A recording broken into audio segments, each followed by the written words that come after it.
So, it's been a while since we've played this, it feels like, and I noticed how much I get into that weekly schedule when about an hour or so ago I was playing Total War, Warhammer 2. I was playing a game, finished a big battle, got up, and walked outside like, oh wait, we have a session today. And it was like an hour later, it's like, I should read over some stuff real quick.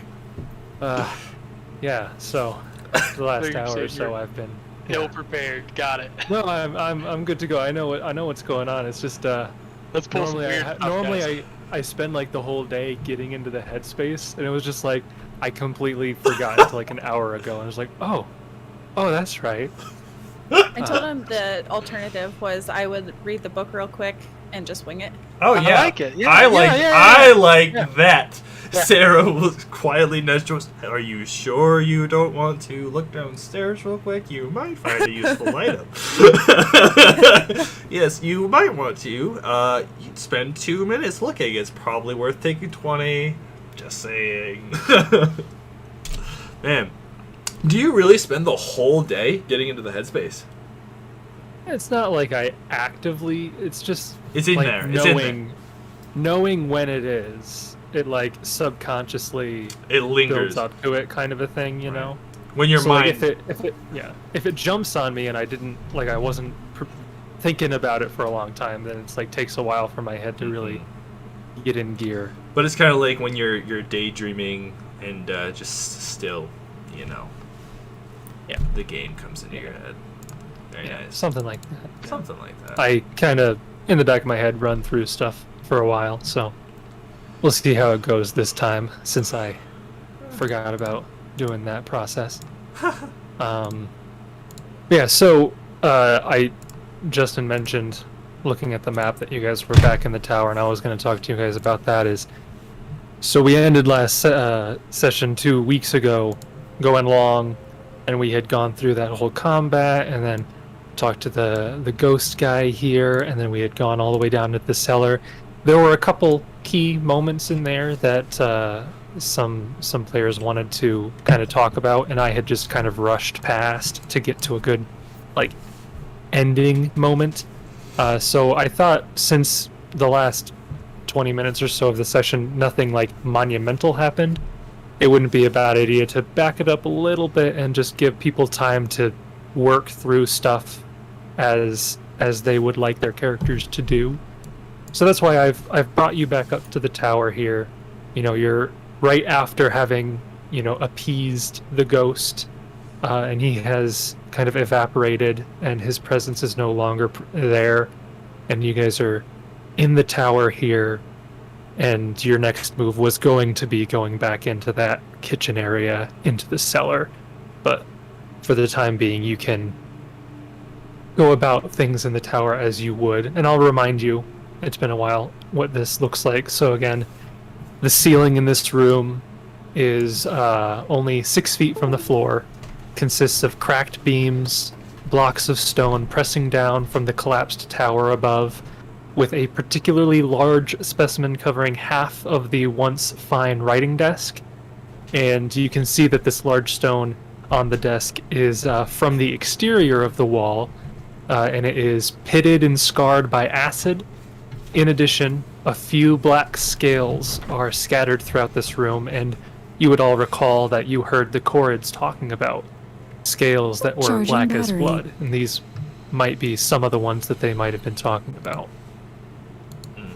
Were these So the what only do you ones we all saw do? on our way down? Like, we didn't see them when we were going in the corridor. As far Upstairs as scales go? Yeah. Yes, so you are seeing scales here. Frampton, probably as he was running back and forth in the courtyard, he was panicked, but as he was coming back, he probably would have noticed a few out in the courtyard as well in that area. But these are the first ones you're encountering within the fort itself. Clearly, Frampton runs downstairs. Oh, okay. But they were here on the second floor, right? So we didn't investigate the scales last time. The they're second kind of, floor you didn't see anything because in that little corridor, the second floor, no, because it's collapsed. There's nothing. There's no egress to the outside. But that's where they talked about it, is when we saw the cords. That in is this where they section. mentioned it. Yeah, they were coming Okay. up from below, and you overheard them talking about it. Yes. Yeah, I get what you put down. Can I get a? Oh. Go ahead, Kieran. Oh no, I was gonna jump into something. So if you have a question, No, it wasn't a question. I was going to jump into something, so I'm giving you permission to go first because I think this fits your character more.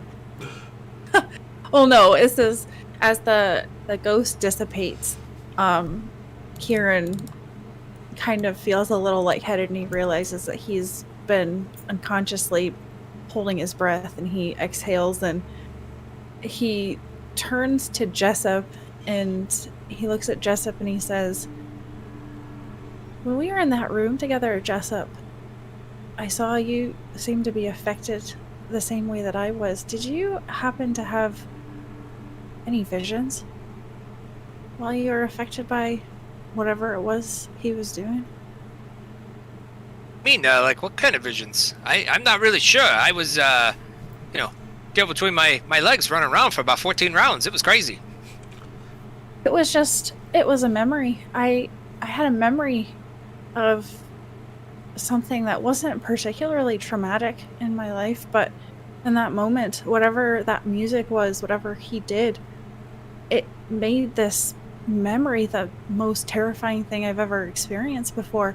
And I don't really know what to make of it. I wasn't sure if it was just the magic that he was putting on us, if it was just me. It sounds like you didn't really experience anything like that, did you? No, I kind of blacked out of it running around. I was just getting poked by those guys in the little daggers. But other than that, yeah, I think I'm fine. Huh. Well, that's very strange, but Kieran, glad it can do that to you. Can I do a heal check on him? How does he look?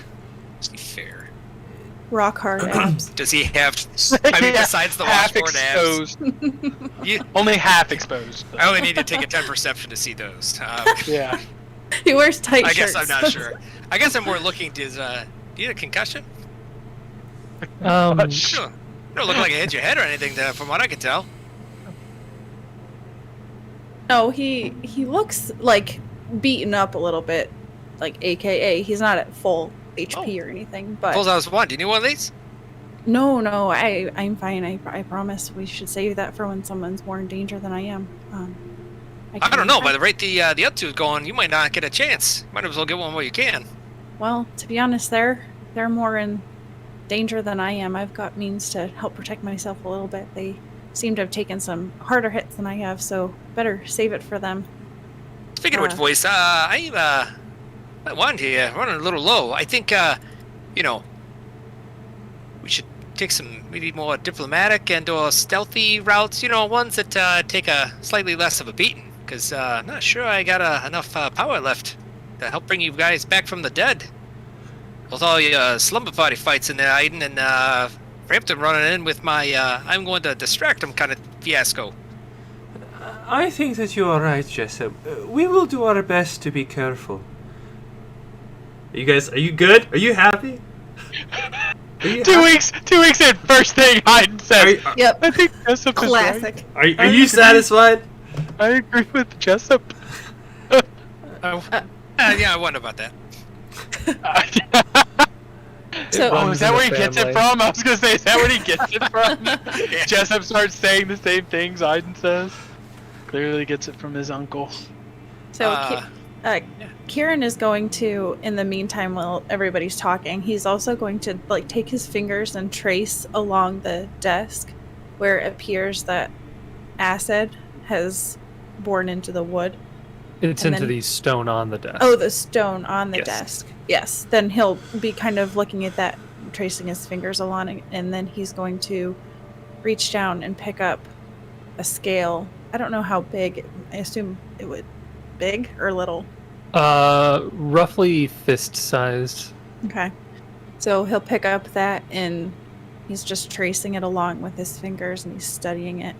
Can I roll something on that? Yeah, you can roll a knowledge arcana. While he's doing that, Aaidan will ask, Kieran, I am no stranger to painful memories.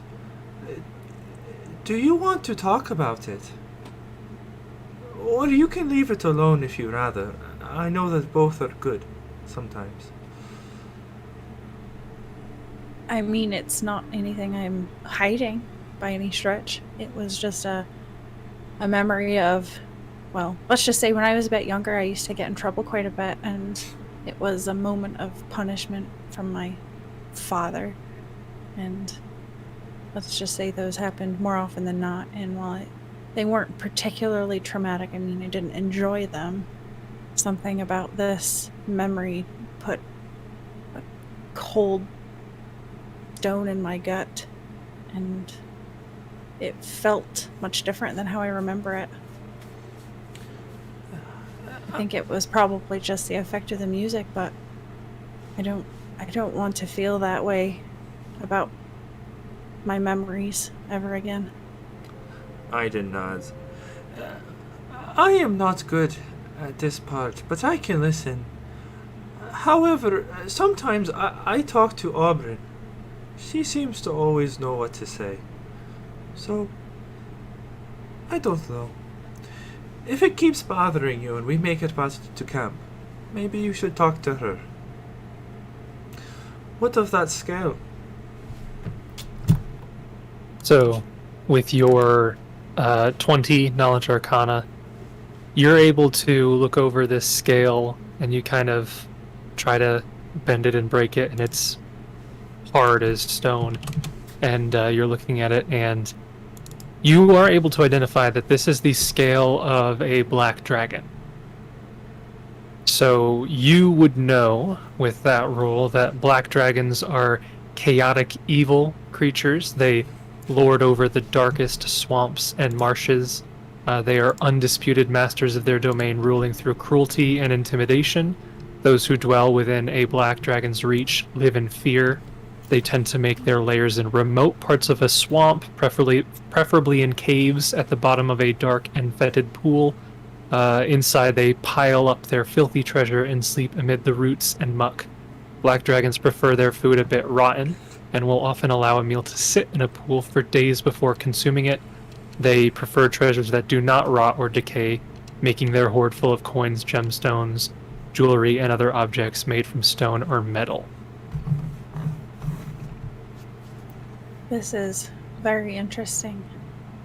This happens to be the scale of the black dragon, which, knowing that, explains a bit of what happened here. Black dragons are horrifying creatures. They delight in rot and disease. Is that like a big dragon? Small dragon? Medium? It's hard to tell from the scale, but I'd assume it's large enough to do destruction to this tower. Yeah, with that roll, you don't know precisely what the age might be, but you would estimate it that it's at least juvenile, probably not any more than adult. So somewhere between like juvenile to adult, one of those 3 or 4 categories in that range, I think. Frampton will smile and saunter up and go, well, do you know how you can tell how much a dragon weighs? Huh? I would assume that if you had a vat of water and you put it in and you measured how much water is displaced, that might give you a sense of how much it weighs. Hey, they come with scales! And he'll walk away. Get it? Because you're holding a Like scale. this one shed a few pounds. He looks at that and he's like, I really should have picked up on that. It was pretty obvious after having just identified the scale. Does Jessup know anything else?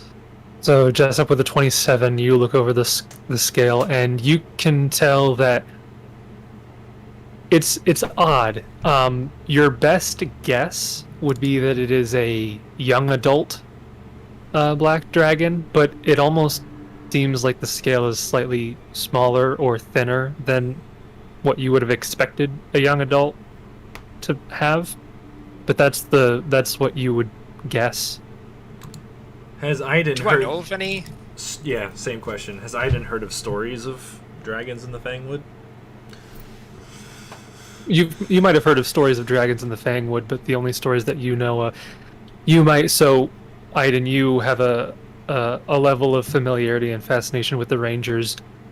Several years ago, like not this generation, like a while ago, they had a bit of a battle with a green dragon, Oh yeah. but not a black dragon. So black dragons are not very common to this parts that we know of. It's not that they're not common, but that's not one of the ones that that Aaidan or any of you would have be familiar with. And to be fair, any sighting of a dragon is a rare occurrence. So Yeah, dragons are generally less common. True dragons, true less common. dragons, drakes, and other Yes. wyverns and such you might find, but true dragons proper, not going to encounter. They're very isolated creatures, so hearing of them at all is sometimes a little difficult. So, looking at this and kind of deducing what it is, Kieran has a glint in his eye, and he seems a little excited by this. And he'll say, I'll be honest, I came here because of rumors of dragons. Now, I wasn't expecting to find a black dragon, but this is very exciting. Sure. I mean, I guess if you stand one down in the face, I'll ask you that same question, see if I get the same answer. Oh, trust me, I'm not suicidal. I know not to go staring a dragon down at this stage in my life, but I hope to get to the point. That's kind of my life quest, to face a dragon someday. I think that we are all smarter than to fall for arrogance, Jessup. And, Kieran, I trust that the time will come when you can face a dragon. But we are not there now. I still worry about the halfling that is here. I think that we should go. It makes more sense now if he's missing a leg. I wonder if he saw this beast. If he was here when the thing attacked. If maybe that's how he lost his leg. They're not all just breath weapons. They're claws and teeth and tails and wings and all sorts of awful ways to kill you. Well, you bring up the right point, Kieran. He will know best about what has happened here. Kieran is Yeah. going to take a bunch of scales and put them in his bag. Probably about 5 or 6 of them. So I guess from now on we'll go slowly and cautiously. So let's go in the kitchen and go down the basement. I'm sure that there's probably maybe only one guy there if I had to take a guess at it. You know what? I have this strange feeling that he's probably drunk too. We could I mean, probably I get think the most of drop them are on probably him. in the courtyard. I mean, Yeah. might be a little drunk and belligerent, but let's go take a peek. I don't know what you're talking about. I'm sure we'll get down there and nobody will be there at all. Yeah, well, maybe they got the smile upon us. Let's go. I had a vision about it, Kieran, and I'm really wrong about these sorts of visions. Was that? Did Phaendar? you have that vision when you were scared as well? That's correct. Okay, so A premonition of things to come. Sarah, for your information, each of the scales, like I said, about fist-sized, and they are hard as stone or metal. They'd each probably weigh about 1 pound, depending on how many you want to pick up. Take 10 of them. Okay, so you've got a good number of those with you. So you guys are leaving the tower here, going down the hall into the kitchen where the satyrs were arguing and where that battle took place. Are you guys going straight downstairs, or are you looking around in here first? We'll look around in the kitchen. Okay. Okay, so you guys look around the kitchen here, and so this functional kitchen has heavy wooden shelves filled with utensils and basic supplies. You see a large stove occupying the southeastern corner of the room. Opposite that, you see a narrow set of stairs up at the north that lead down. There's a large bin near the stove. Everybody roll a perception check. You got it. Kieran is going to particularly look for any sort of like rations or dried food or anything that we can take with us to. Jessup wants to know what they burned. Can I tell what they were trying to cook? Tasting the food. I'm not gonna taste. I'm just curious what you're burning. You look tastes down like- and there's a finger in the Tastes soup. like dragon. Hopefully they come from So the halfling too. Yeah, Okay. the halfling foot comes up out of the. Oh, that's nasty. Found his other leg. So Did he? Sorry, Jason, real quick. Did he Yep. lose both of his legs, or just one? We just found pants. We didn't just find a leg. one. Pants with Oh, did we one find a leg? ripped off. One leg was ripped off of the pant leg. Well, we found like the stump that he would. No, we found the that's false. stump of the leg. Or No, we found No. a shoe. a shoe. One You found shoe. a single shoe and a pair of trousers that one of the legs was One of like the torn legs. off. All we know is there may Those are- or may not be a Those are one-legged trousers. halfling running around. Well, we somewhere. do know maybe he just tore his pants. That's true too. That's also possible. True. Yeah. Perfect. Was there blood on the Let's trousers? be I don't know if we saw. optimistic. Oh, there was absolutely blood on the trousers. Okay. All right, he's dead. Well, I didn't know if Um, like he'd lost his like he had 2 legs, lost 1 leg, and then said, "Well, I don't need all this fabric," and then just ripped part of it off. It just doesn't want to angle it, so I don't know. Just guess. But no, I mean the blood on the trousers. Yeah. That's So not, that's not good. the Sorry. 4 of you are looking through this kitchen here, and only Kieran notices a very strange smell With a coming from 23 the- perception, real quick. from the bin. Yeah, he's the only one who broke a 20. You smell something kind of like the smell of decay coming from this bin. And rot.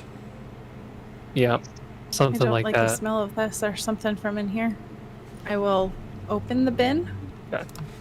So you go to open the bin as Jessup is over there looking at what they burnt, and at this point, it's been so it was burning when they were arguing, and it's been a while.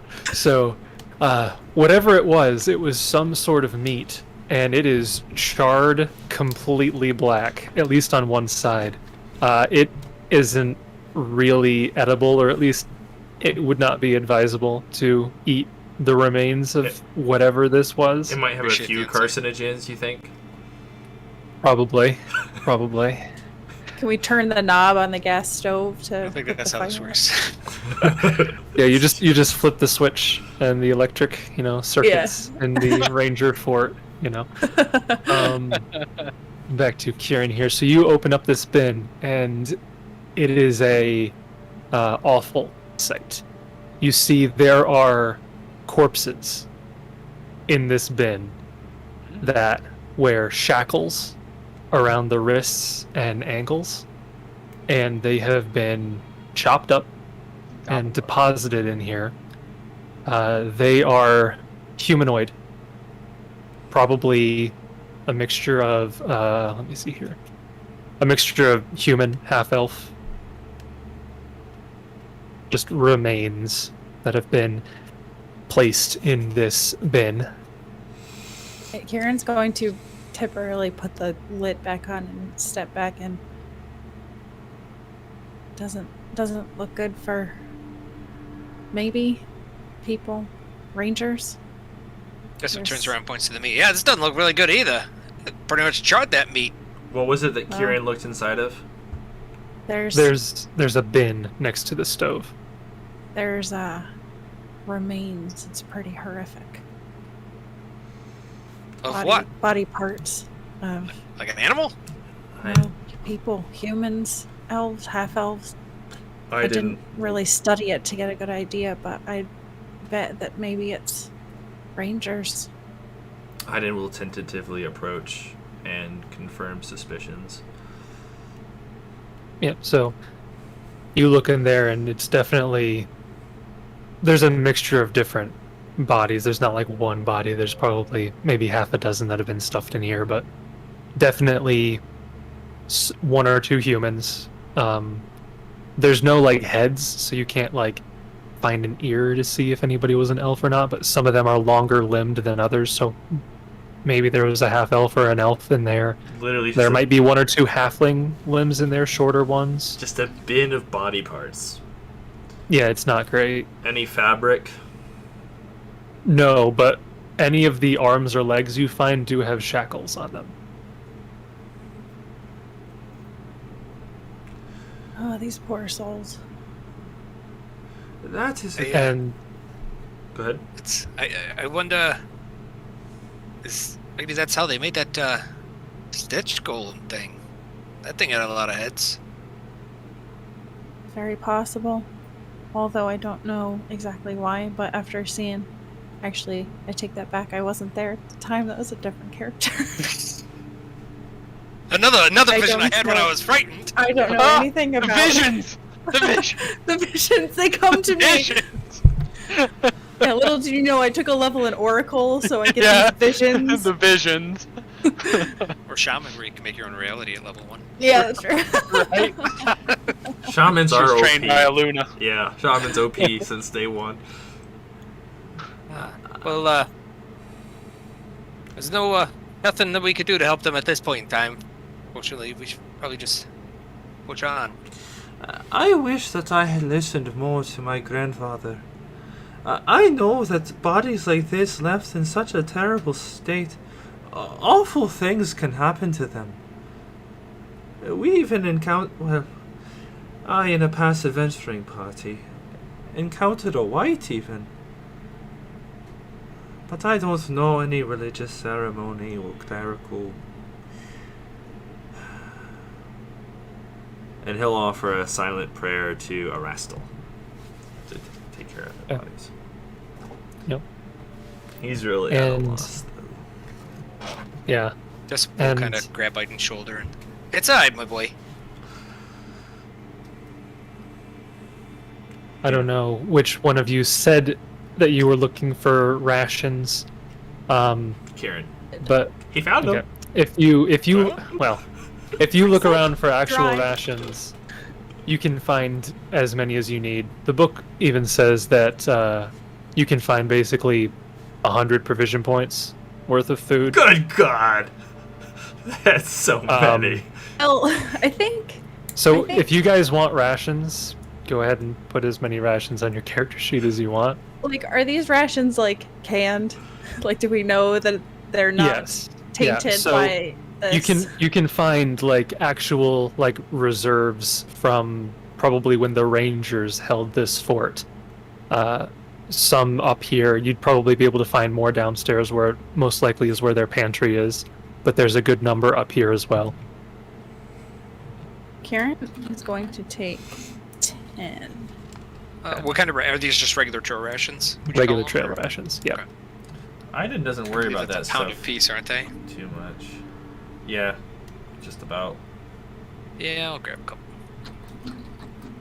I'll go ahead and. Well, if nothing else, maybe we could find someone that can make use of this. But I'd rather be more prepared than less prepared. Aiden can carry up to the rest, right? Because they're a pound each. You're going to take 100 pounds. No, not 100, but he'll load It's up. the new weapon for him. Then He'll- you're not. He doesn't have the That's great sad. swords. So Sack of There's like- 100 pounds of rations to beat somebody to death Bludgeoning with. There's like Yeah. a sack that It's he like could it's gather. in Fallout where they have the blades, but he's just gonna take all the can tops and just put it in Yeah. his snick. My point is, he'll grab enough and prep a bag that he won't carry with him, but he plans to grab before he heads back to bring back Okay. towards when we head over to whatever it is. So we have extra Yeah. provision points with us. So no, he's not Yeah. actively carrying them, but he's prepping them ready to be easily transported if we have to rush out of here. Okay. I'd rather not stick around here much longer than we have to. So if we can continue down and find this halfling and get out of here. I don't know who we're going to tell. This halfling may be the only surviving ranger out there. But I'd rather not linger and wait for others, those out in the courtyard, to show up. I didn't finish his tying Yeah, it's, the knot. Much as I'd like to, stand around and chit chat, I think, we've been causing quite the ruckus around here. It's probably only a matter of time till somebody starts conveniently looking for us. No loitering. Oh, I missed the sign there. We better hurry up. Don't want to get fined. It's a misdemeanor. I just realized parking is only for 30 minutes. I thought we had an hour. Is Aiden's horse still alive? Kieran runs out there and puts some more coins in the meter. It's alright, we're good. We're good for another 30 minutes. Alright, let's hurry this up. I can't believe that they made the max on the meter 30 minutes. You can't buy even more if you wanted to. That's insane. It's like they want to give you a ticket. I don't even take my Canadian coins. guess we go down Oh. to who's going first? I guess. Yeah, how are you After guys going you. down? I will go first. So Aiden's going first, All right, I guess we'll go in this order if that's fine with you. I will- followed by Jessup, followed by Frampton, followed by Kieran. I would only aim to recommend switching Jessup and Frampton's order because I would like to stealth a bit up ahead. What are you saying? The fluffy guy can't stealth? You know what? Let's just cut to the chase. You can't stealth. Whoa. You know, that's your bedtime, here, kid. No, I can't. I wasn't gonna do it anyway, but nope. The guy who carries 1,000 weapons stealth ahead. Yeah. Well, let's stealth ahead. actually, I'll have you know. 2 cloaks. I'll have you know, significantly less weapons now.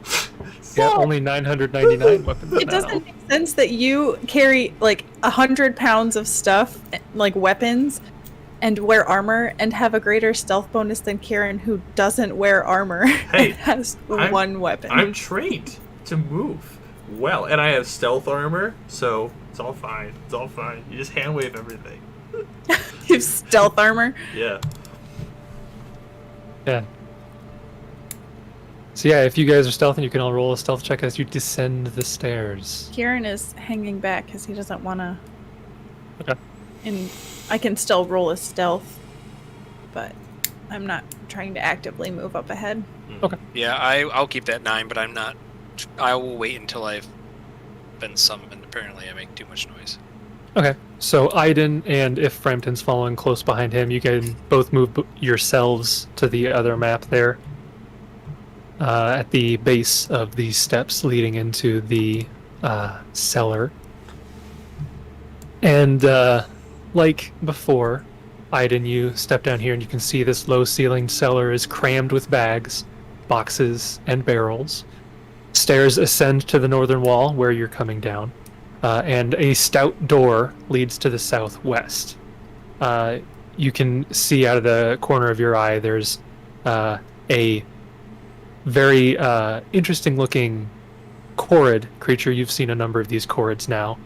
This Korrid is broad-chested with a thin beard, and his arms and legs are very short for a Korrid, and his hands and feet look maybe nimble, but they're unusually small. And he is right next to a large crate that you can actually read. Actually, no, you can't because you don't speak that language. Maybe Something's I do. written. You don't know. Sylvan? No. I didn't think so. Something's written on the side of that crate with like a bunch of like emphasis, like exclamation points and like underlined and all this stuff, but you don't know what the letters are. So you don't know what it says, but you can see him right next to the crate there with a like full barrel of probably some kind of wine, and he's just chugging it as you come around the corner. And when you say And, thin beard, you mean like it's not wildly out? It wouldn't be able to entangle you as large as the other ones, or It's not as like Burly. there's not as much volume, but there is enough length that Yes. probably could still so it's still do that. Still kind of spindly.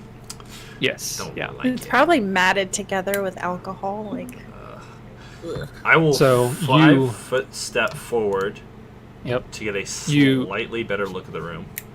Yep, you get there and you can see in the room, and as you get up to that point, he kind of stops and like lowers the barrel, and he looks over in your direction. He's like, You're not supposed to be down here. You can't have any of this. This is all mine. Hulk said I was in charge of the distribution, and you're not supposed to be down here." He can see me, so he's like here-ish. Oh yeah, that's right. One sec. Yeah, he's right there, and he can see you, and he's at the moment not like charging you or anything. Right. He's the only one. But in you there? can tell he's he's the only one in there. You can tell he looks like he's very drunk. That's all right. I am not here to take your ale. Yeah. Well, what are you doing here? He looks back at Frampton. Aiden's not very good at this. I was actually sent to just pass through, actually. What's the code word? That is a trick question. There is no code word. I like it. I like it, Aaidan. I like it. And he laughs as if they're in together on a joke. Okay, roll a bluff. Yeah, okay. Oh, A -1. So a nat 20 would give me a 19. Oh, that's a good roll. Oh, That's a not good. bad. That's a good roll. To be fair, it was a good lie. So. usually in any game where it comes up with that, the code word always pops up as one of the selection options. You know. Yeah, this is real Yeah, life. what were the choices, Jason? Yeah, what else could I have? Yeah. So you say that, and he said, "No, there is a code word. And if you don't know what the code word is, then you weren't sent here at all." And he kind of puts the barrel down, and he gets to his feet and he says, "Now that I look at you, you look like a human." And you can see his hand starting to slowly go towards the club on his side. He says, I don't think you're supposed to be here." Aaidan will quick draw his bow, line it down the sights, and say, "All right, I will level with you. I am a human, but there is a way we can solve this with non-violence. You let me Says the through, guy who pulled out a bow. or I put one between your eyes." Okay, thinking about his response, we're gonna have to roll initiative. Gosh, Jessup really needs to teach Dang it. Aaidan how to negotiate. Hey, guys. Like I said, let's negotiate, guys. This is no violence. I'm gonna pull out my bow and put one for your eyes. Yeah, Frampton's like, Guys. boy, and I'm the one that Guys, misunderstood. my diplomacy is a -1. My disguise, -1. Bluff, -1. My charisma, 8. Okay? Nice. To be fair, he rolled an 18 on that, so that was Yeah, that was, almost as good of a roll for bluff as you yeah, can do. add in Yeah, any... so I Better, rolled, uh, I rolled a sense motive for him, right? He doesn't have ranks in sense motive, so it's just his wisdom. And he rolled, with his wisdom, a 19. Oh man. Man, bummer. So it was not a gimme, I would say, but I rolled well. Even with +2 circumstance bonus, I'd probably lose that one. Stinks.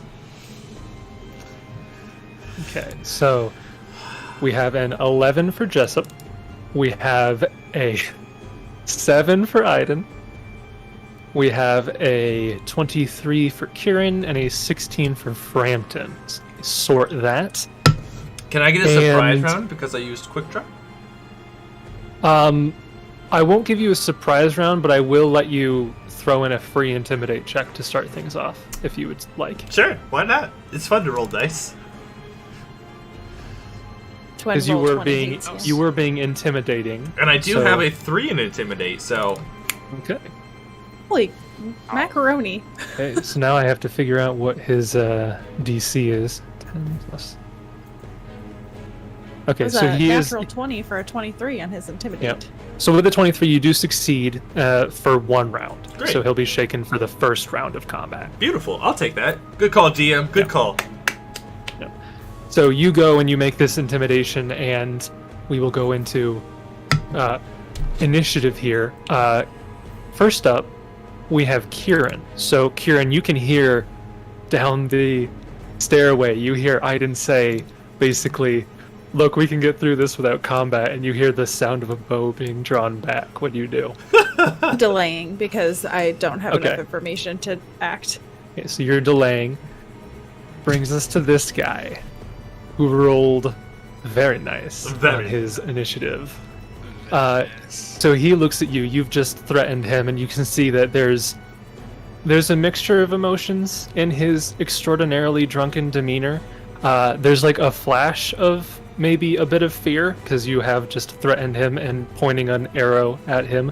But then it immediately turns to just absolute nonsensical Laughter. like glee and laughter Yeah. as he looks at you, and he starts like, like going back on his feet a bit. He's having a hard time like standing up straight, and he's kind of like, his eyes are darting around you, almost like he's looking for like where you are Like, he probably sees a couple of you standing there, and he just finds the whole thing just ridiculous, and he starts laughing maniacally.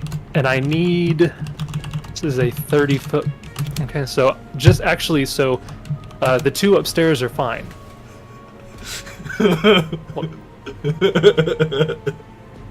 No, you don't get any mirror images Yeah, from Jason, my I flavor think text. if you're playing it the way it should be in real life, you would have mirror images and you would have staggered conditions. Well, see, here's the thing. I am flavoring it like this to let you know the type of person he is, but the book even says that he is in a constant state of inebriation, but is so accustomed to the effects that it causes him few difficulties beyond slurred speech and rash judgment.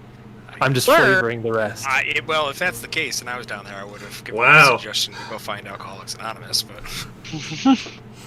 So I actually need both Aaidan and Frampton to make, well, I think it's Reflex. fortitude saves. Reflex. Fortitude Reflex. saves. Reflex reflex. to jump away from the laughter. Yes. Oh, okay. Okay, Oh. we've got two 18s. I think you're both going to pass or fail. You both pass. Oh, Fail. goodness. His save DC is higher, but an 18 will pass. As he does his stunning laugh as a standard action, and seeing that you haven't seemed to be affected, he will take a 5... Whoa, that's the whole map I'm moving. Move back to the right layer. Okay, he'll take a 5-foot step up and draw out his club, and that'll be his whole turn. Frampton, you are up. You've just heard him do his laugh. You've managed to clap your ears fast enough to not be affected, and I Aidan's just up started there. laughing with him. Oh, okay, yeah. That's how I So, avoided it. I thought yeah. it was funny. you drown out his laughter with your own With laughter. my own laughter. Yeah. Beautiful. I It's like a that. laughter fight. Laughter fight. Classic Frampton. Can I get past Aaidan? Yeah. You can get past Aaidan, yeah. If you want to get past the guy, you'll have to roll acrobatics. Okay. Because I want 'Cause to get like... he threatens every entrance to that room, pretty much. Right. So I want to get like here. Okay. So I'm It would be gonna try one an acrobatics check, just against his CMD, because you're not going through his square. You're just going around him. Okay. 33 will succeed, so you are able to maneuver past him, past his drunken swinging of the club. And just my rapier's out. I would have Okay. had my dagger out, so just the rapier. Okay. Okay, so you Two. make an attack with your rapier, rolling a 2 on the die for an 11, which woefully misses, despite having really good damage. Unfortunately, he kind of... It's strange. It's not that he dodged the attack, it's just he's kind of bobbing back and forth that you're not able to get a clean hit, and you kind of go through part of his clothing instead. Next up, we have Jessup. You have heard the stunning laugh, so you have more information than Kieran. And by the way, Kieran, if you want to re-enter at any time, let me know. I'm gonna come in after Jessup's turn. Okay. If Jessup, well, assuming Jessup moves. Yeah, I guess so. You know, kind of hearing some conversation things going on, and then I hear I think Aaidan talking about shooting one between the eye, and then now the laughter and kind of combat starting. I kind of look at Kieran and I'm like, I literally just said like 5 minutes ago, avoid comp. These two, just kind of almost just walks down the stairs like the grumpy dad. Like I told you just guys to keep it down. stomps Oh down the yeah, just kind of walks, just like. Seriously. Do you mind, Said, Jace, by what the way, are you guys doing? if I refresh arrows from when we were upstairs? I didn't. Yeah, you would have had time for that. I just didn't expressly say. So just for fun, I'm going to pull out my whip Okay. as part of my move action Sure. and see what's going on. And disarm Aaidan. Clearly. Told you, put that down, boy! No. That would be fun. That would end very well, I think. I guess I'm just, flavoring it. Like, Jessup took more time than needed to kind of walk down the stairs and just complete disappointment. And, pull out his Okay. whip. That's fair. Okay. And Kieran, you're going now. Yes. So Kieran will move down the stairs and well, he will move into the room Okay.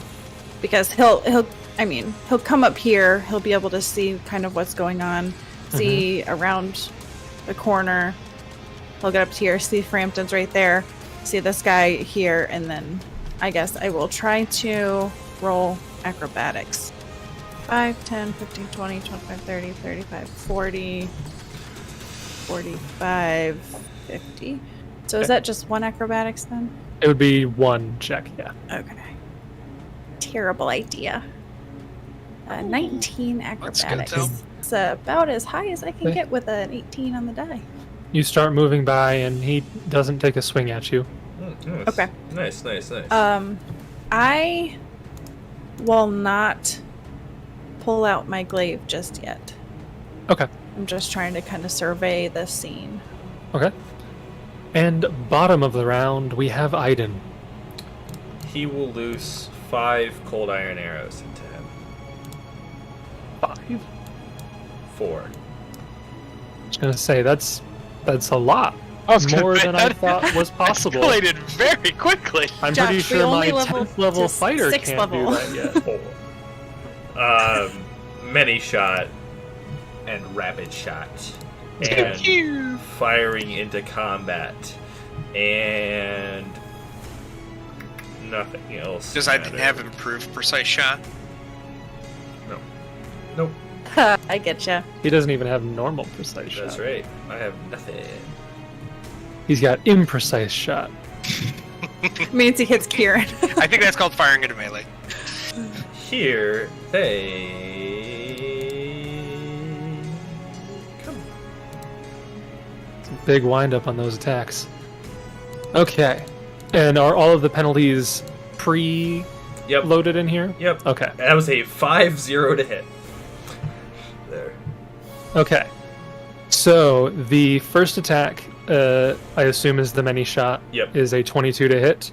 Yep. Attack number 2 is a 10 to hit. Attack number 3, the rapid shot, is a 16 to hit. Yep. And let me just see. None of Is them. there any cover? Would he have any cover? I don't think so. Maybe because of what's his face, Frampton now, but previously I had not in my head. Okay. Aiden's just leaning like way over. Yeah, So the first attack will hit. The other 2 will miss. expected. So the many shot hits 2 arrows on that first one, so it's 19 points of damage, and you said these were all cold iron. Correct. Okay. So 8, 9, 10, 1, 2, 3, 4, 5, 6, 7, 8. And I only Okay. equipped 10 cold iron arrows, so I have 6 left. Okay. You unload your arrows. The first 2 strike true, but the others go wide, heading off in the back and kind of landing in a couple crates and barrels. You see some wine starts leaking out from one of the barrels. Not a bad round. Do you want to 5-foot step at all, or are you staying 5 where foot you're at? step and switch with. Oh, can I not do quick stow? I think you can do quick. No, I have to combine it with a move action. I'll have to read the text, but it doesn't matter because he's gonna have to switch this turn or next turn. He'll be in 5-foot step. It's just if he has a weapon out or not. Okay. Next up, it is this guy's turn. He was going to attack Frampton, but he just took a lot of damage from the arrow guy. So he is going to heft his club and take a swing at Aaidan. So let's see how this goes. Actually, free action, he'll try to do the animated hair thing. Sure. Almost forgot about that. So, Aaidan, roll me a reflex save.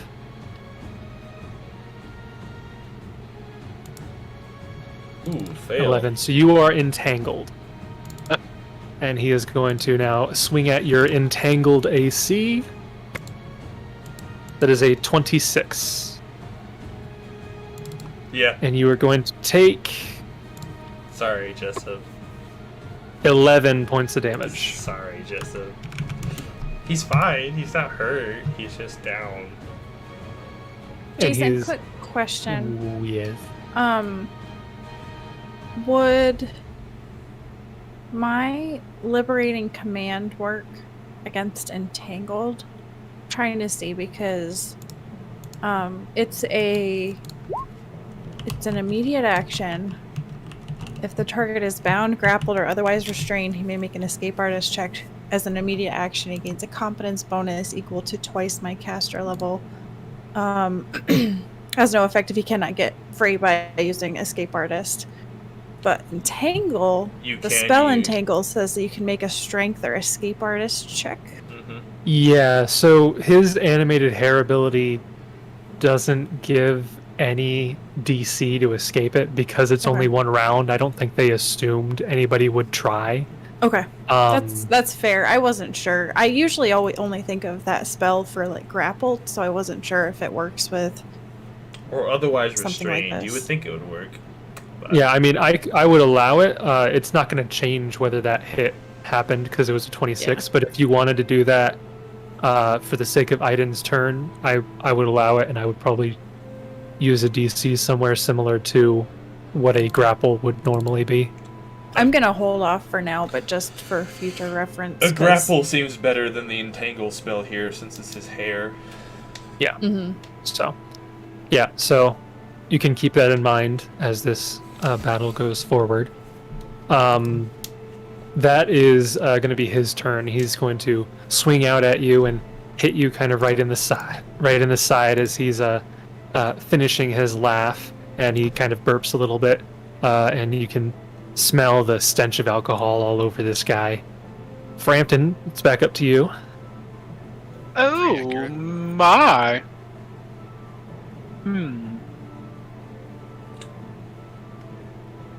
Do I want to try and get him to flanking? Could Technically, if somebody had their glaive out, well, technically, no judgment. you don't have to act now too. Just as full technicalities go. That's true. Yep, you can ready or delay if you so wish. I don't know if Yeah. Aaidan even has a weapon out either. He doesn't presently. I don't think so. Yeah. No. Yeah. Yeah, I'll delay.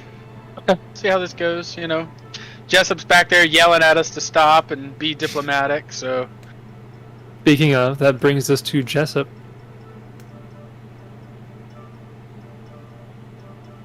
Well, now you already went and did it. I got nothing that could help with diplomacy when they're already threatened from allies. So, just do what you guys do best. Throw up a bardic performance. That is what I give him is my fire courage. Okay, Really, if so you're you gonna guys, be an idiot, at least be a Well, courageous very idiot. inspiring.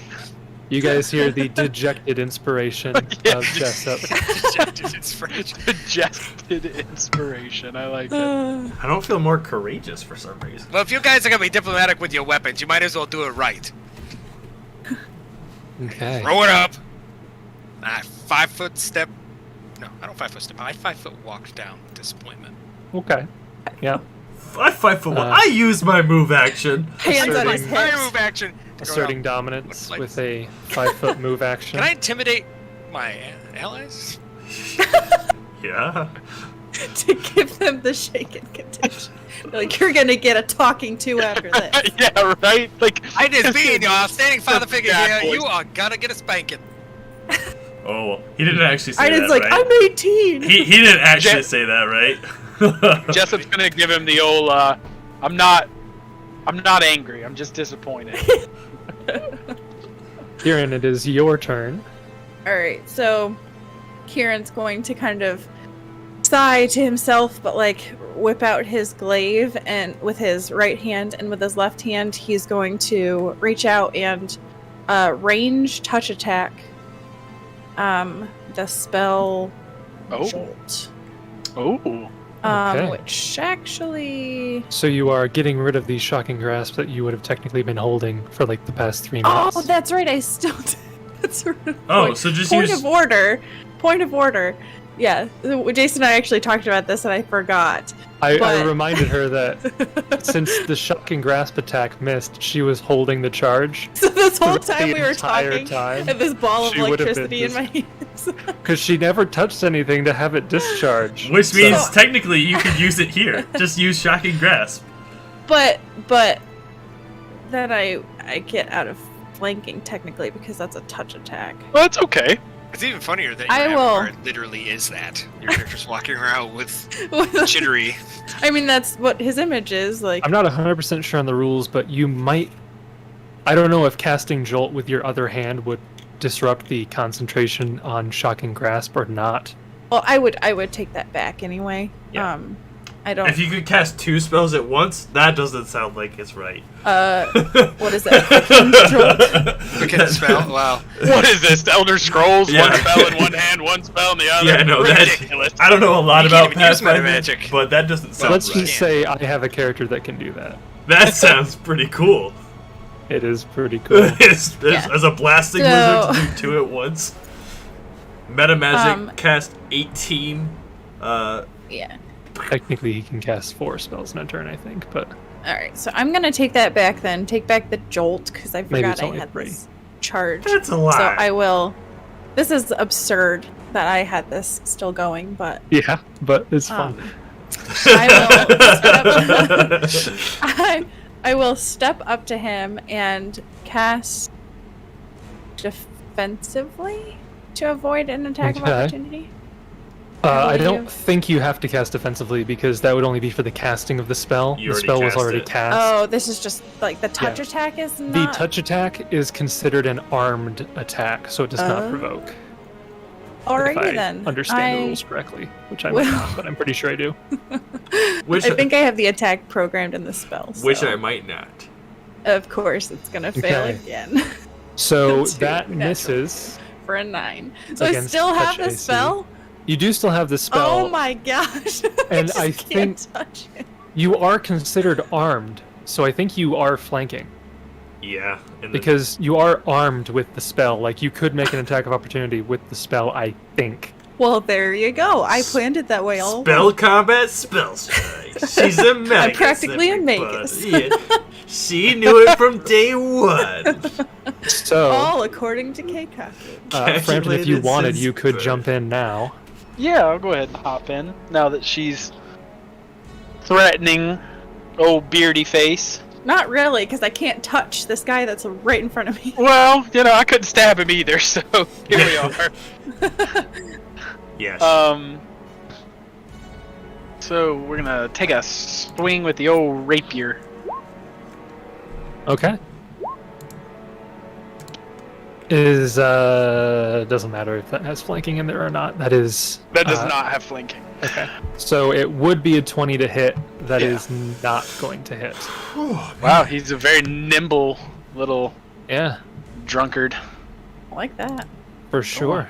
Don't like that at all. He's a cut above the other chords that you've encountered. All right. Is that all you want to do, or do you want to move, or do anything like that? Yeah, I'm gonna. Can I 5-foot diagonal? Is that Yes. a thing? I'm gonna do that. Okay. So you 5-foot step over there. Brings us once again down to Aaidan, bottom of the round. Am I no longer entangled? I believe it is at the top of his turn that you are not entangled. So you are, for your turn, still entangled. It is 1 round. 1 round. Can I do anything to try to get not entangled? It doesn't. I would treat it like escaping a grapple. It doesn't. It doesn't have. It just says that a chord's hair is constantly writhing and twitching. As a free action, it can cause to reach out and interfere with an adjacent creature, tugging on clothes and weapons, tangling feet and arms, tickling, and generally making a nuisance of itself.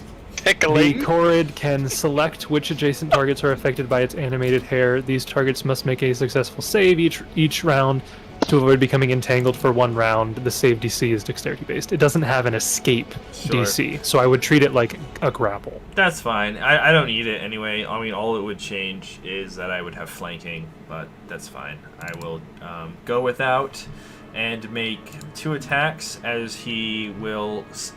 one attack. He can only do 1 attack because he has to move, action, stow, quick draw, pull out. I think that's how it works. The quick stow lets him combine it as part of a move action normally, and that's how he normally switches, but that's okay. So this is only going to be the first one. We'll do one-handed power attack with the +1 dagger, Theros' dagger from way back when. Yeah. Should give it a proper name. I mean, it's a sentimental dagger, unlike the rest. 14 is going to miss. 14, nowhere near enough. Yep. So you go to swing out at him, but the hair is kind of grabbing on your arm, and it kind of pulls your hand to the side, and it doesn't connect. Brings us to the top of the round. Does Entangled affect my to hit as well? I believe it does. That makes sense. Yes. I think you would take a -2 to your attacks. Gotcha. Top of his turn, so the entangle condition on you drops, and he is going to free action entangle one of you. You're now all surrounding him, so he's going to roll a d6. 1, 2, Aaidan, 3, 4, Frampton, 5, 6, Kieran. Okay, 1, just gonna 2, be- so that's going to be Aaidan again, so Aaidan, roll me a reflex save. Don't fall for the same Okay. trick twice. Yep. 27 is more than enough. He goes to grab out at you again, but is unsuccessful. I'm going to roll that d6 again to see who he attacks. Again, 1, 2, Aaidan, 3, 4, Frampton, 5, 6, Kieran. 6, that's going to be Kieran this time. Of course. So you have 1 club coming out at you with a 25 to hit. Oh yeah. You're going to take 10 points of damage. Didn't even do anything to him. Did you break he- my I missed. short sword too, Jace? No, your short sword should be magical. Right, so I have that. I don't know why I said -1. So do I lose the spell now because I took damage? Roll a concentration check. So this is concentration 14. Ooh, I do not think that's going to be enough. If you take damage while concentrating, the DC is 10 plus the spell level plus the damage dealt. So that would be a 21. That is so sad. That is I still no good. Not succeeded on a shocking grasp. Yeah, I didn't even think about making you lose the spell, but yeah. It's Unfortunately, alright. Raoul is rolling in his grave. Masters, you hate them. They're the worst. yeah, so he swings out at you, and the shocking grasp dissipates from your hand. And he kind of, you see him kind of like shock or jolt a little bit, feeling the residual energy of that. And he's like, whoa, whoa, whoa. And he's just kind of like going back and forth. He's still very Takes a drunk. Point of damage. No. Electricity. He doesn't move. And we're back up to Jessup.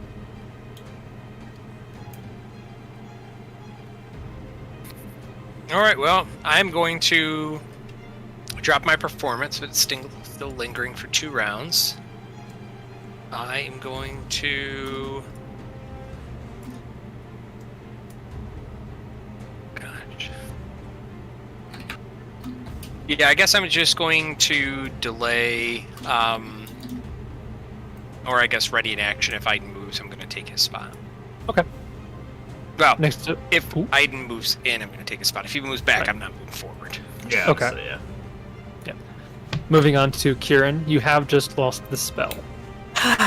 Goodness. Hey, you can cast All Jolt right. now if you like. Yes. Yeah, seriously. I will 5-foot step back Okay. and try jolt. Okay. This one. Range, touch attack. I think I just programmed the attack into the spell. It's adding in the Inspire Courage for damage, so don't take into account the, we'll just lower it by 2. Yeah, and this might change what you're doing, but keep in mind that there is the firing into melee penalty. Oh, that's correct. It is a ranged attack, and you do not have precise Right. shot. Well, I'll do it anyway. It's all right. We'll see how it goes. Okay. So it's a -4 to this. So Right. of course, on the little poopy cantrip spell, So I roll there's a 21 -4, so it's 17 against touch. Hey, don't bash on that. Not all casters have cantrips. Yeah, some casters Justin. don't. That's true. 17 against touch. Does that allow for spell resistance? Oh, I think it Yeah. might. Did I not put it in here? It Sure has does a cantrip. to. It has. Well, maybe it doesn't.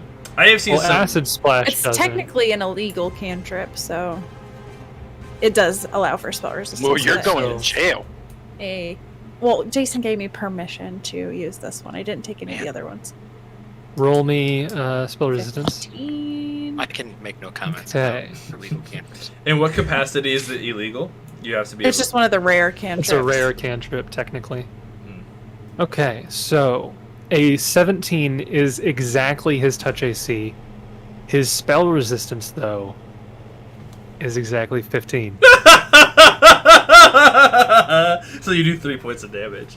You do 3 points of damage. No, I do 1 point of damage. 1 point? Mm-hmm. Because Oh, it's adding Inspire Courage. Does it add an inspire courage? So I literally did minimum 1 point of electricity Gotcha. damage. More than I Okay. have. So I give him a little, like, woo, Does you like your- a battery? Does your bloodline arcana affect that at all? Oh, it should actually, yeah. I can So add- that would I can be add an another point of additional damage. 1 point of damage. Not gonna make much of a difference. I'm 2 sure, points but- of damage. Yes, 2 points. 2 points. Sarah! How does he look at Woo, him? go Is he looking a little Kieran! singed? On the ropes, nearly there. I'm Frampton, glad you it's guys onto brought you. me along.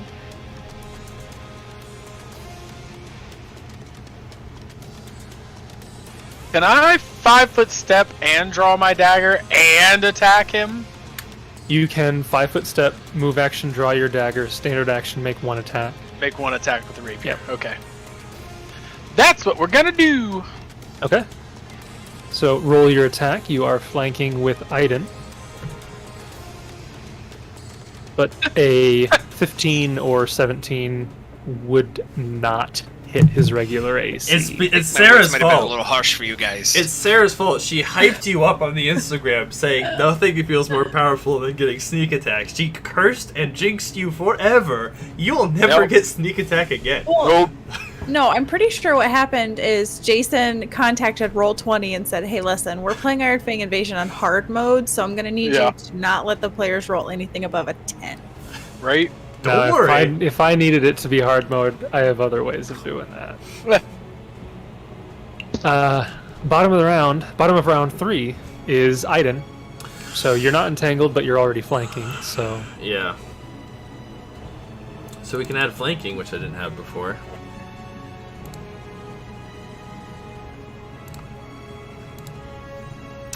And we'll make 2 proper attacks with Theros' dagger. okay. And this dagger is not cold iron, correct? Correct. Okay. So we have a 25 and we have a 15. The 25 will succeed. Okay. The 15 will not. So that's another 12 points of Yeah, damage. and when I said it wasn't cold iron, let me just message Andrew real quick. No, I was kidding. Hey, buddy, you that dagger was cold iron, right? Right? Yeah, right? He had a cold iron scimitar. Yeah, I was gonna say his scimitar was. Oh, yeah, that's true. Too bad I didn't add that to my coat of many arms. Yeah. So Pickpocket. you stab at this guy, and it is now his turn. Well, You stab at him. 5 Oh, okay, yeah, you have a 5 5 foot step if you want to take it. Yeah, I'm just debating right or left because of knowledge. It doesn't make too much of a difference, but that gives Jessup a bit more room if I go that way. It's all the same. Okay. 5 foot step there. So you move into the room. Jessup, if you want to take your turn, you can do so.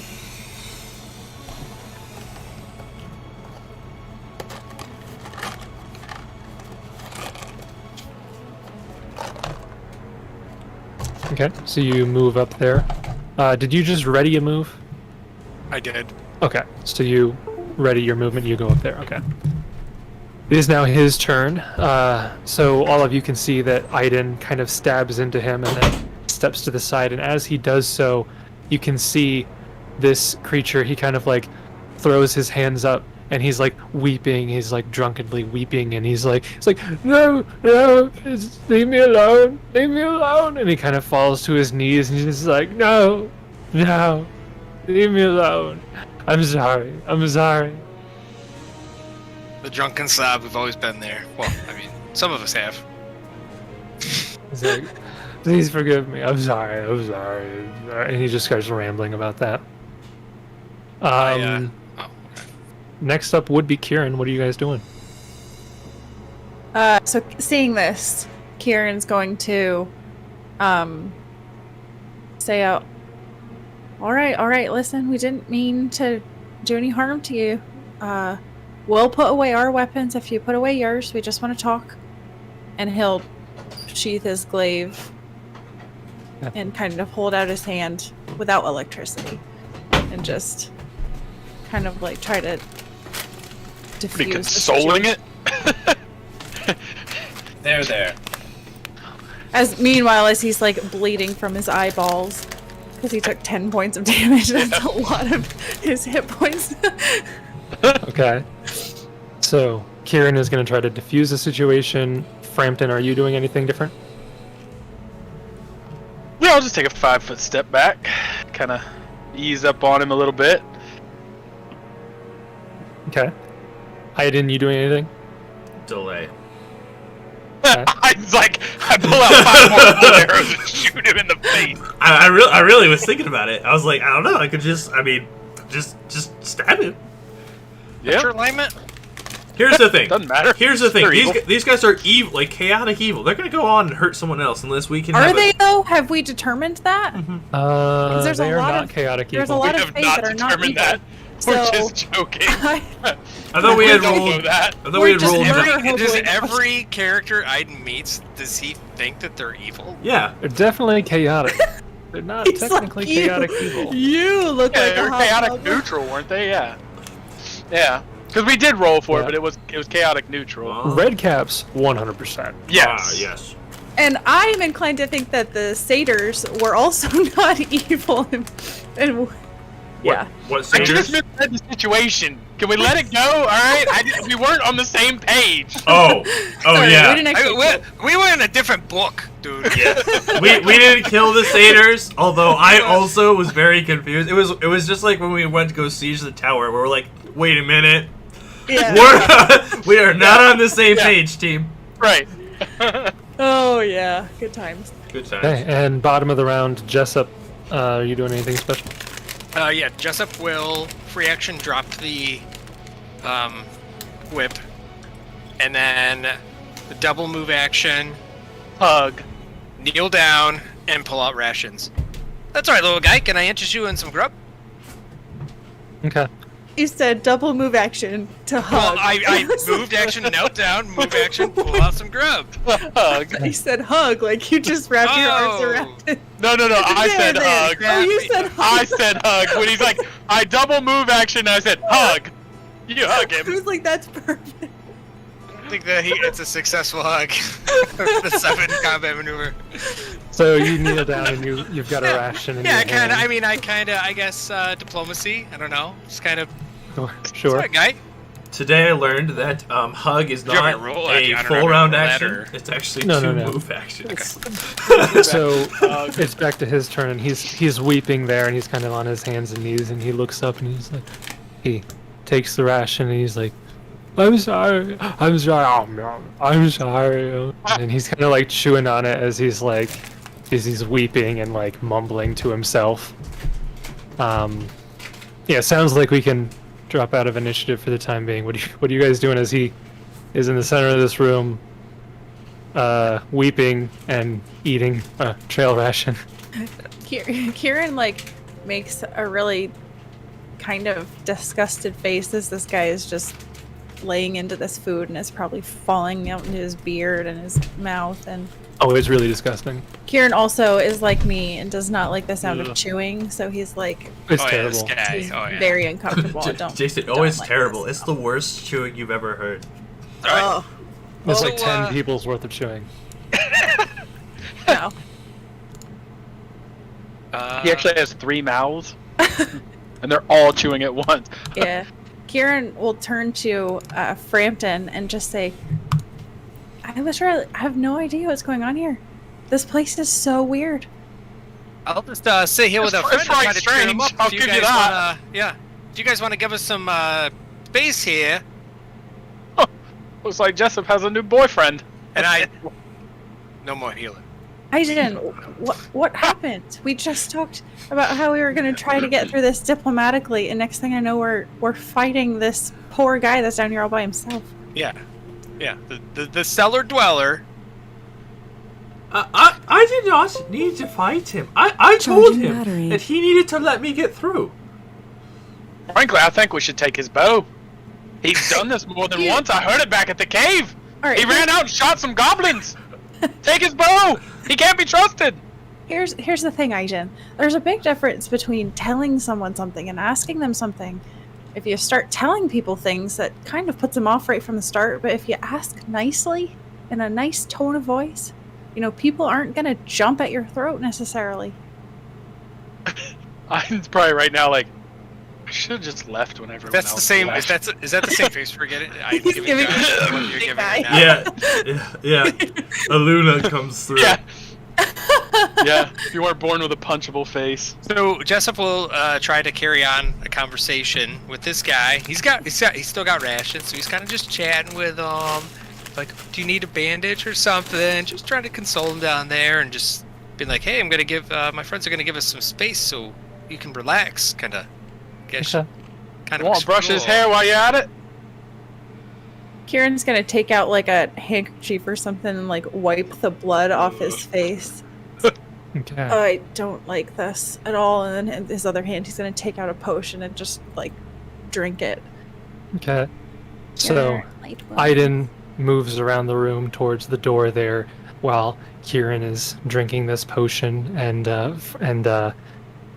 Jessup is trying to console this guy. And as Aaidan reaches the other side of the room, Jessup, roll me a sense motive. No. No. Don't you do it. I didn't trusted him. No, I Wait a didn't. second. Am I did. doing a sense motive on Cord, or is Aiden going to shoot somebody else? Is that what you're asking? Great. Is it on Aiden or is it on the... Oh, I rolled that. I shouldn't have. I should have did oratory anyway, but it's alright. It was not fantastic. Okay. So, an 18 on your sense motive. He rolled a 17 on his bluff. I feel vindicated. So,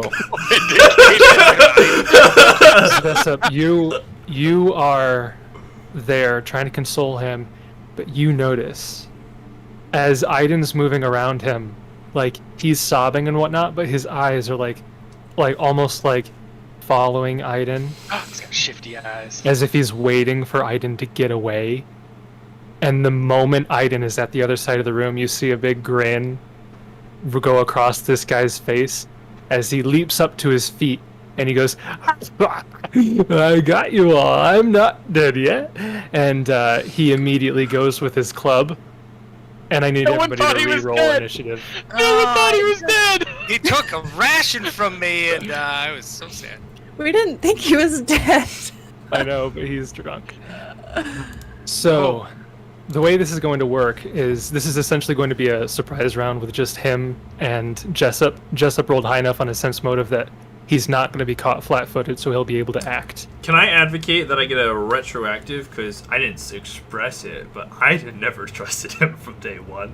So, can I get a roll to see if I can act? Hey, what, you We've mean been round down one? here 5 minutes. He's like, never trusted this guy from day one. I know what I said. Aiden's at the other side of the room, and he's like, I knew it.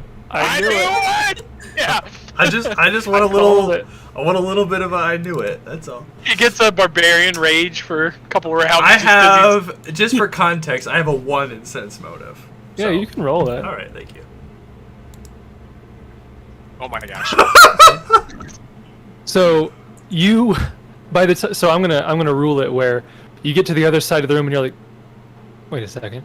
Wait a minute. It's like you don't trust him. So you get to the other side of the room and you kind of like look over your shoulder and you catch him kind of like leaping to his feet just as this happens. So I'll let you act in the surprise round. Thank you. I don't like the cut of your jib. He's gonna go before you anyway, so it doesn't matter. Exactly.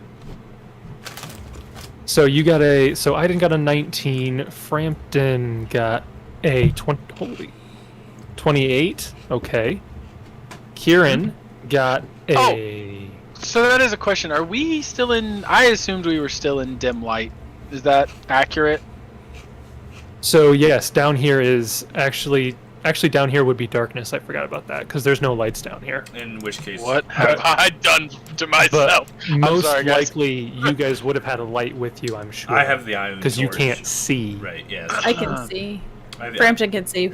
We're fine. Aaidan can't see, and he was We're fine. first, so I assume he would have had a light out so he could see the room. I think Jessup had cast dancing lights at some point. Just because I I got a actually plus 3 to it. realized I had casted dancing lights when we fought the Stitch golem, Skin Stitch. but I never actually recast it. So I thought about it after the fact when Aaidan was fighting the satyrs back in that room. Some of them should have been having mischance because it was dim lighting, and I never recast anything. Just because I get a plus That was 3 to feared initiative from the if get-go. it's dim light. That's why I ask. So if it's Oh, not it's dim dim. light, then make it 25. So with the torch out, it would be like bright light, not bright light, normal light. Normal. Okay, So make that 25 is you're still way at the top. Yep. So I re-rolled his initiative, and unfortunately, he's actually slower than Aaidan. I thought he'd be faster than that, but he rolled very bad on his second initiative roll. So surprise round. First up in the surprise round would be Aaidan, who is not at his. He seat. gone. Didn't, Walking to He tell us. wasn't He expecting delayed. that. I thought Jessup rolled higher than me. I was stepping out. Justin did, but only the two of you had a chance to roll sense motive because you were right next to him. I meant Jessup, but I misspoke. No, Jessup rolled a 17. You rolled a 19. This guy rolled lower than both. Okay. I will move up as it's a surprise round. Yep. I'll move to there and switch out for the short sword. Okay. And Jessup, you also are going before him in the surprise round? Jessup looks up and is somewhat crushed because he was scolding Aaidan, only to find out that the guy betrayed him after he took his ration. So Jessup's not really sure what to do. Yeah, the ration made him full health. That's not how it works for an Aaidan. That's Funny ridiculous. thing about Chorids, they have a special ability. If they eat one trail ration, they regain all their hit points. Funny thing about chords. Funny thing about core is, you're never going to believe this, but You had to roll 15 above the check to identify that ability, and yeah. Can I 5-foot step back? I don't know where the stairs ends. Yeah. Kind of look. Okay. Though that's not back. Whoa. No, I was trying to move. I didn't know if there were stairs or what or how it No, worked. yeah, you can 5-foot step back. Yes. So I will 5-foot step back and shout, he's a traitor! He took my ration! He's a traitor. Okay. Is he an ally at some point? Yeah, he's a ration, get him! And I'll redo my standard action, my performance, because this guy's going down. He Yeah. took a churro ration, you don't. Okay. And it is his turn in the surprise round. He had hoped to get the jump on just the one guy, but things didn't work out for him, so he's now facing the guy he was waiting to get away from him in the first place. Nope, he immediately starts weeping again to try and pull it off a second He's like, no, time. I didn't mean No, it. I didn't mean it. He's got a plus 12 bluff. He's pretty good at lying, but so he's going to look up in shock, and there's not much else that he can do. He's faced with the guy he didn't want to be faced with, but he's going to swing out anyways. At Aaidan. Don't forget, you want him to entangle. It is a free action, so he could do it during a surprise round. Yeah. Yep, free action, he would do that. What, die over there, Meow? Nope, you're good. 23 will succeed. He only rolled an 18 that time. That'll miss.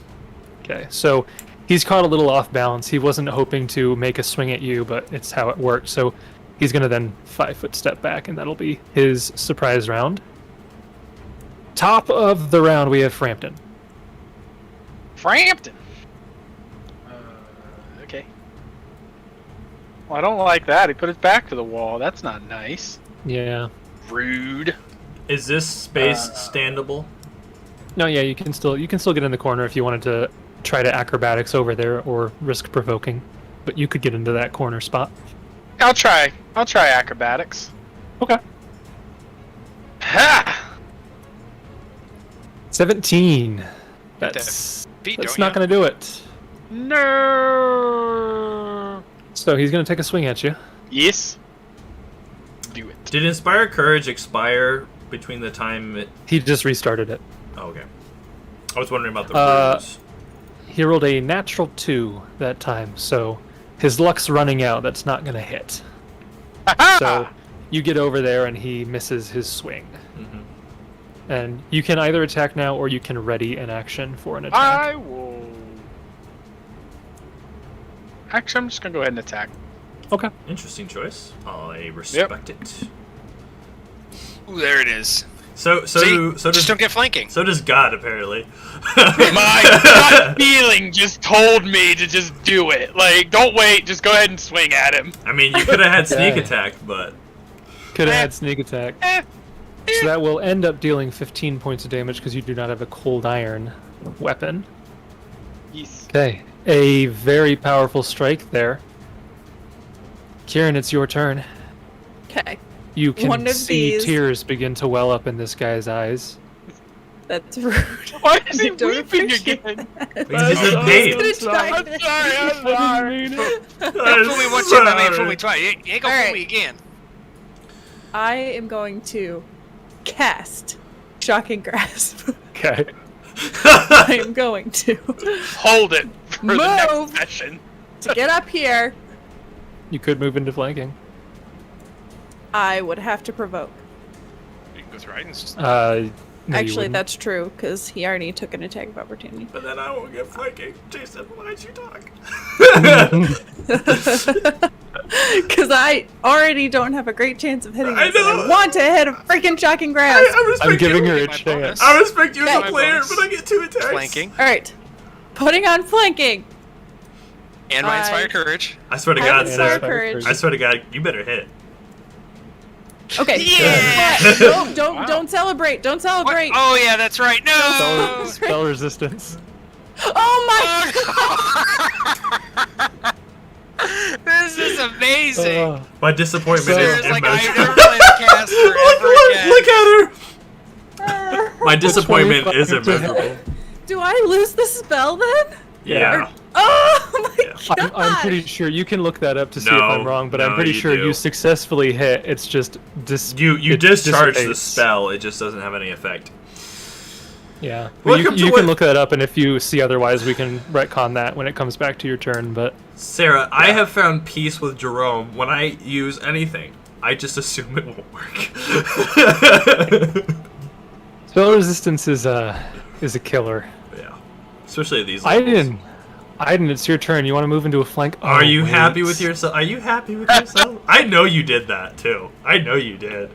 You can act innocent and laugh it off all day long. I don't need to act innocent. Yeah, you manipulative. I'm confident enough to own up to it. Well, I will 5-foot step and take 2 attacks without flanking with Okay. the one-handed power attacked short sword. Hey. Tentative crit with a 19 to confirm, not going to confirm. If I was And flanking, a 15 I is going to probably would've. miss. If you were flanking, it would have exactly confirmed. I don't want to talk about it. Okay, I'm already mad. Yeah, me Don't too. make this So- worse. I don't want to 16. escalate to PvP, but Like, I need Josh, to be just playing need a Nyari sword because resistance. this is a rage moment right now. This is Sarah's raging. 16 points of damage reduced to 11. He had 2 hit points left. Ah. good. So, how do you do it? So, real quick, before we get into this, as always, y'all know I love you. Aaidan's opinions don't necessarily reflect my own. Okay. Into it now. He is going to come in, and with a kind of I told you so attitude, is, without a single word, going to stab the Korrid right in the throat, looking at the party members as he does so. You stab into him, and he was already in the process of trying to, crocodile tears, and you stab him in the throat just as he's like, I'm sorry. And he goes limp. Is he dead? Yeah, Yes. he's dead. I Are you understand. sure? Well, he's at -9 Yeah. if you Well, want so to. I can try to heal him, can I? I mean, you could try. I mean, I'm sure Aaidan will have something to say about no, that. But you can try. he can try, but before he gets there, Aaidan's going to be talking. I understand where you all are coming from, and I honestly respect your position. But I have lived in the Fangwood far longer than any of you. I need you to understand that things are different here, and I did not want to get angry. I had been trying very hard to control my emotions, because my last companions all split, and I wonder if I was to blame. But that is besides the point. I have been double-crossed.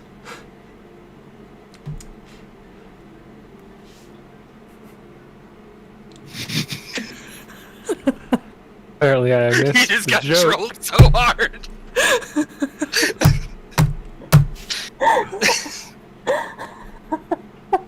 Like a first second. We both immediately type, yep. Yes.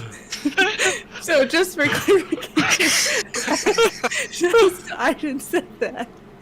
Justin and I immediately wrote yes at the same time in the chat. Sometimes I wonder if I was to blame. Yep. Yes. Immediately. Carry on. Sorry, Josh. It's okay. So, like where you're Aiden, going, bud. you're I like giving where your you're speech. going, bud. Yeah. You're giving your speech, and Frampton and Kieran immediately start laughing at you. What do you do? I have been betrayed many times. And I honestly, I don't know why, but I chose to trust you, Kieran, and Frampton, and Jessup. But not everyone receives such treatment from me.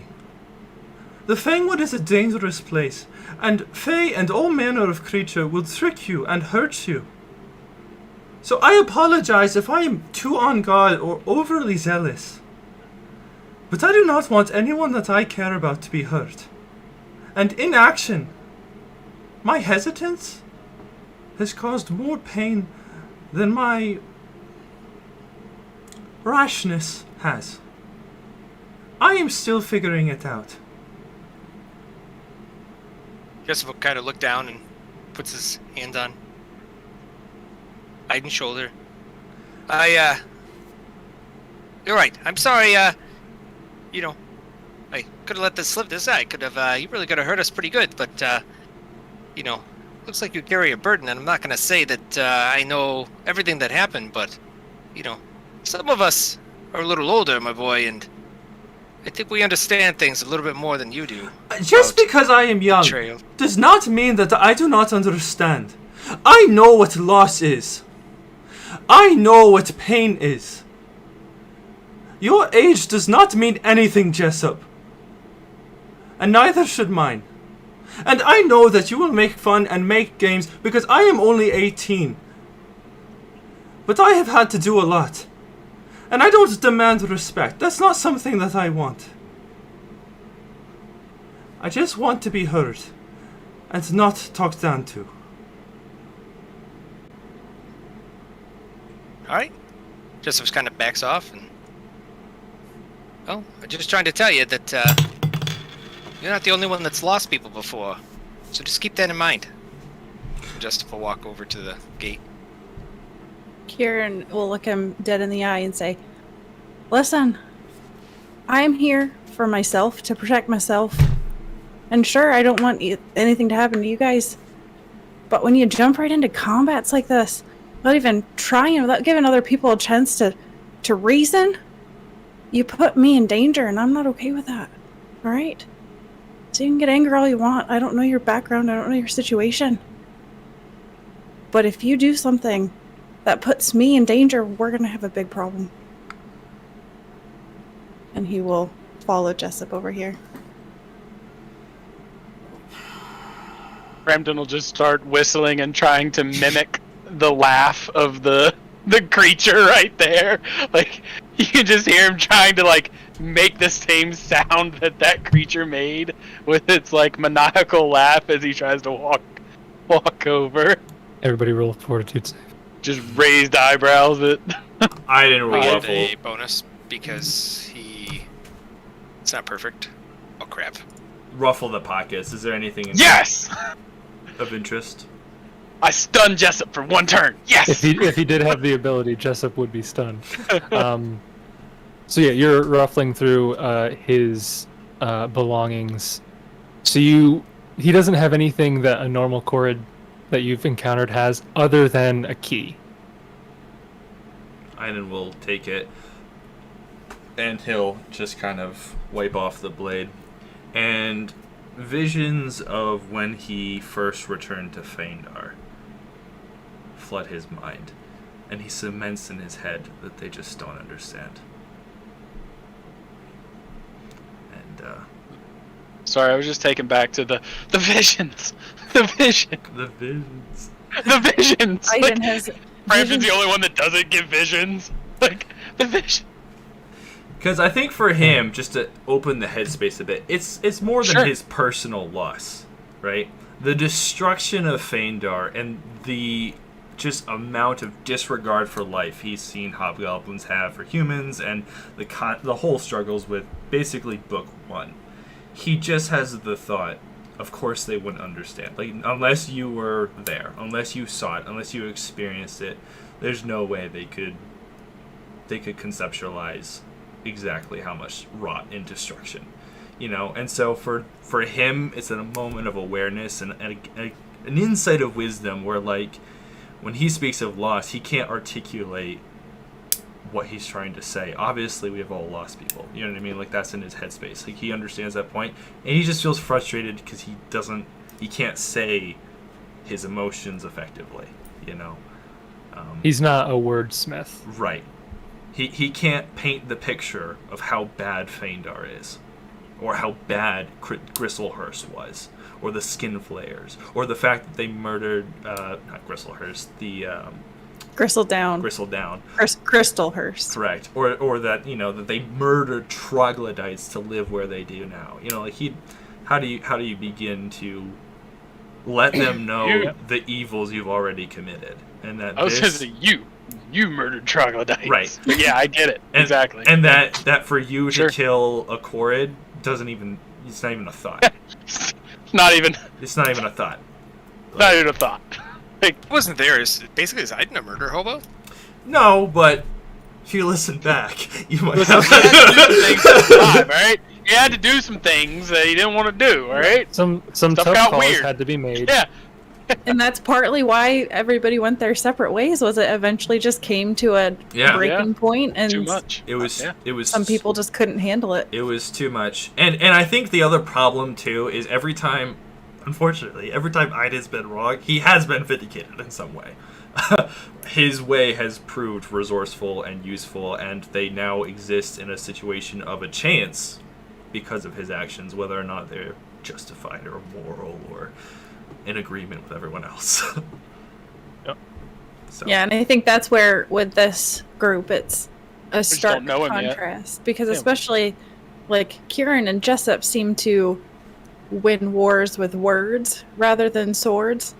So So far, sword. we've kind of just come in here and started killing, and that's kind of contrary to what I think the two of them, how they operate. And this So I think party that's where there's- is far more jovial than Aaidan's used to operating, and he was along for it and enjoyed it for what it was. But I think that also part in his head too is he takes himself too seriously to allow himself to keep operating in that capacity much longer. His patience is wearing thinner, that kind of thing. Yep. And you can't forget that Aaidan has only known like Frampton and Kieran for like a week, and Yeah. everybody's only known Jessup for like a day or two.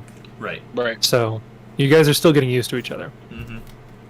I don't want to But- have a complete repeat of session of book one and have the party split because we can't come together again. But I do Right. feel a certain amount of I have to do Aaidan justice, and he has. And I'm Kieran- sorry, but that was just Frampton and Jessup. hilarious. Oh no! And at the exact same time, we both yes, immediately yes. Like that's hilarious. Don't look at the chat when you're role playing. You never Yeah. look at the chat. I should minimize it when I'm getting into a serious moment. What's Jessup see over here? Okay, so again, Aaidan going through this Korrid's belongings, you do find a single key. Jessup, as you go up to this door, you see I can kind of describe here. So this door in front of you has a small opening, like 6 inches square at the human eye level, so right where you could see. And there's an opening that's inset with iron bars that are 1 inch apart. So just like a standard wooden jail door with a small little window, kind of. And you can see a where is it here? A ring of keys hangs next to a hook near this cell door.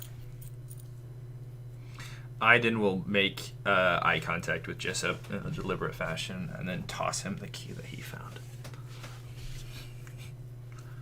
Jessup doesn't notice it hits him right in the head. Oh yeah, Jessup catches it. Aaidan shrugs. He doesn't care. Doesn't care. It's just his uncle. It's just his uncle. You're a jerk. I don't even like you. You owe me 18 years of birthday presents. Well, that's going to be fun, too. We haven't even gotten into themes of family and this whole AP yet. Right? That'll be very fun. Yeah, that's true. Yep. You're doing good so far. Burn those bridges. Yeah, yeah. And Uncle's gonna leave you too. He catches the key. I just get. Oh my! My God! He catches the key and It's okay. He still okay. he still has Auburn. Maybe we don't know maybe. what's happened at the Getting pretty cave. old. I don't know if I can if you could see if it's dark or not, but I cast dancing lights before I put the key in. Aaidan would have his iron torch out, so it is light Okay, it out. is lit. All right. So I guess is anybody in there? You don't hear anything from where you're at. All right, so I guess I use the key that Aaidan threw me. Yeah, you go to use the key, doesn't open the door. Wrong key. Well, I'm assuming this one's special for something else, but that's not it. So I put that key in my pocket, and I guess I look at the key ring on the Yeah, there was a Yep. chest door. in the room that was Yep. covered in. There's Oh. a chest right behind Frampton that Jessup, if you looked in that direction, you could read the words on there because it is in Sylvan. The chest says, "Stay out. This means you." And then a bunch of exclamation points. Oh, and so I kind of. underline. I guess I look back and I have this key doesn't work. Oh, yeah, Frampton, try this. Be careful. It could be trapped. Josh the key and kind of mentions Okay. just behind you. Pushes the key ring and then tries to try the keys in the door. So you take out the key ring and you start one by one, using the keys to see which one opens it. Frampton, are you opening that chest as he's doing that, or are you waiting? Yeah. But can I, check it for traps? I don't have trap finding. Can I give it a perception? Yeah, you can roll perception. Nice. Nice. Awesome. Does not appear to be trapped. Oh, okay, awesome. I'll go ahead and put the key in, give it a turn. If it Okay. explodes, we all die. During all Fire We'll this, put the key in. You open this chest. Nothing happens as you Oh, do okay. so. Excellent. You look inside and you can see that the chest contains several cheap spirits, cooking sherry, watery ale, 6 bottles of rare herbal liqueurs worth 125 gold pieces each. And you can also see... Yeah, no, just all of that, actually. Yeah. I'm sorry, so could you the repeat that real quick? There's herbs. So the only things in there of like value are the herbal liqueurs, liqueurs liqueurs, liqueur. And each of those are worth 125 gold pieces each. There are 6 of those, but there are other bottles in there of like I said, cheap spirits, cooking sherry, watery ale, that sort of stuff. But those 6 are much better than the rest, which are mostly diluted or cheap. Herbal as in like medicinal, or herbal as in just like minty and lavender and The latter. rose? Okay. So can I don't know where this is, the chest here? Yeah. All right. It's between you. Kieran's gonna pull out a bottle and he's like looking them over. He's a bit of a connoisseur. So this herbal liqueur, he's gonna like pop and like take a sip of it. That actually sounds so good. Like 2 10s unappraised? Are you kidding? Indeed. It's just like indeed. It's just like, you know what? I'm getting hints of lavender, yes? And it's literally got lavender on the bottle. Clearly we have lavender on the bottle. There's getting notes of lavender and... Indeed. Does it taste good? Yeah, it tastes quite good, actually. All right, so he'll take a small sip, and then once he realizes that it tastes good, he like does the equivalent of like 3 shots, and then he will take one of the bottles that's unopened and put it in his bag. Wait, was that wine? 3 shots? Liquor. Okay, about to say if it was wine, you're doing shots. I'm like, oh, No. Wait, so Kieran just took a shot, like 3 shots. 3 So shots. drank like, maybe a good half the bottle, maybe, and then just took another unopened bottle and was like, "Yeah, no, this is mine." Like, oh, help yourself. 3 shots? What proof is this liqueur, GM? I don't know. She's getting it for a little fortitude. Sure. I can roll fortitude. I mean, you drank them fast, so it's not going to affect you for like a little bit, but I'm about... Yeah, no, it's not going to be effective right now, but given some other things, it's strong. All right, yeah. Probably poisoned. No, so probably It's, probably in 4 or 5 minutes when you go to stand up, you'll be like, "Oh dear God, I drank it." Yeah. It takes a few minutes to hit you, and then it hits you like a brick wall. Yeah.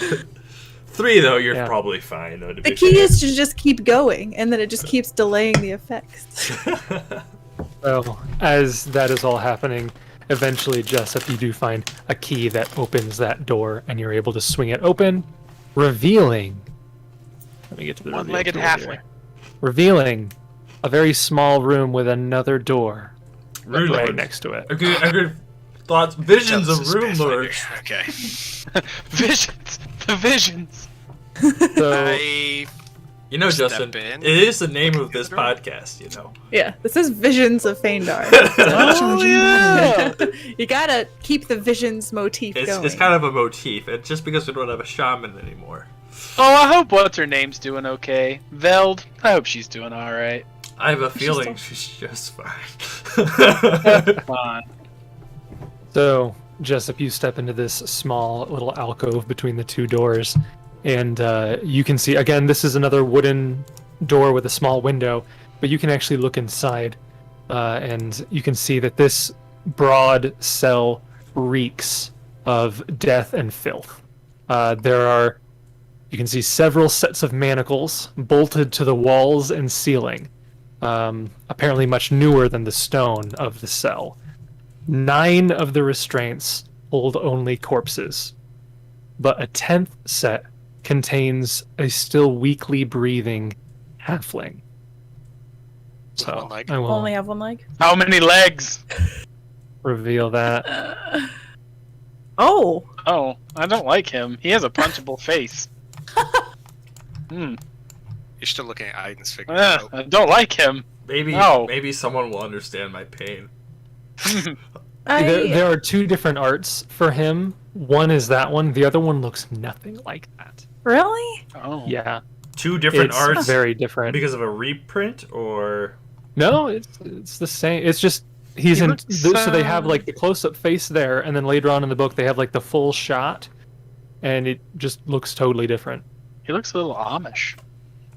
He's got the beard that goes just all the way down, like connects Yeah, with the that's what I'm mutton saying. chops. Yeah. Yeah, he's Amish. I would rock that.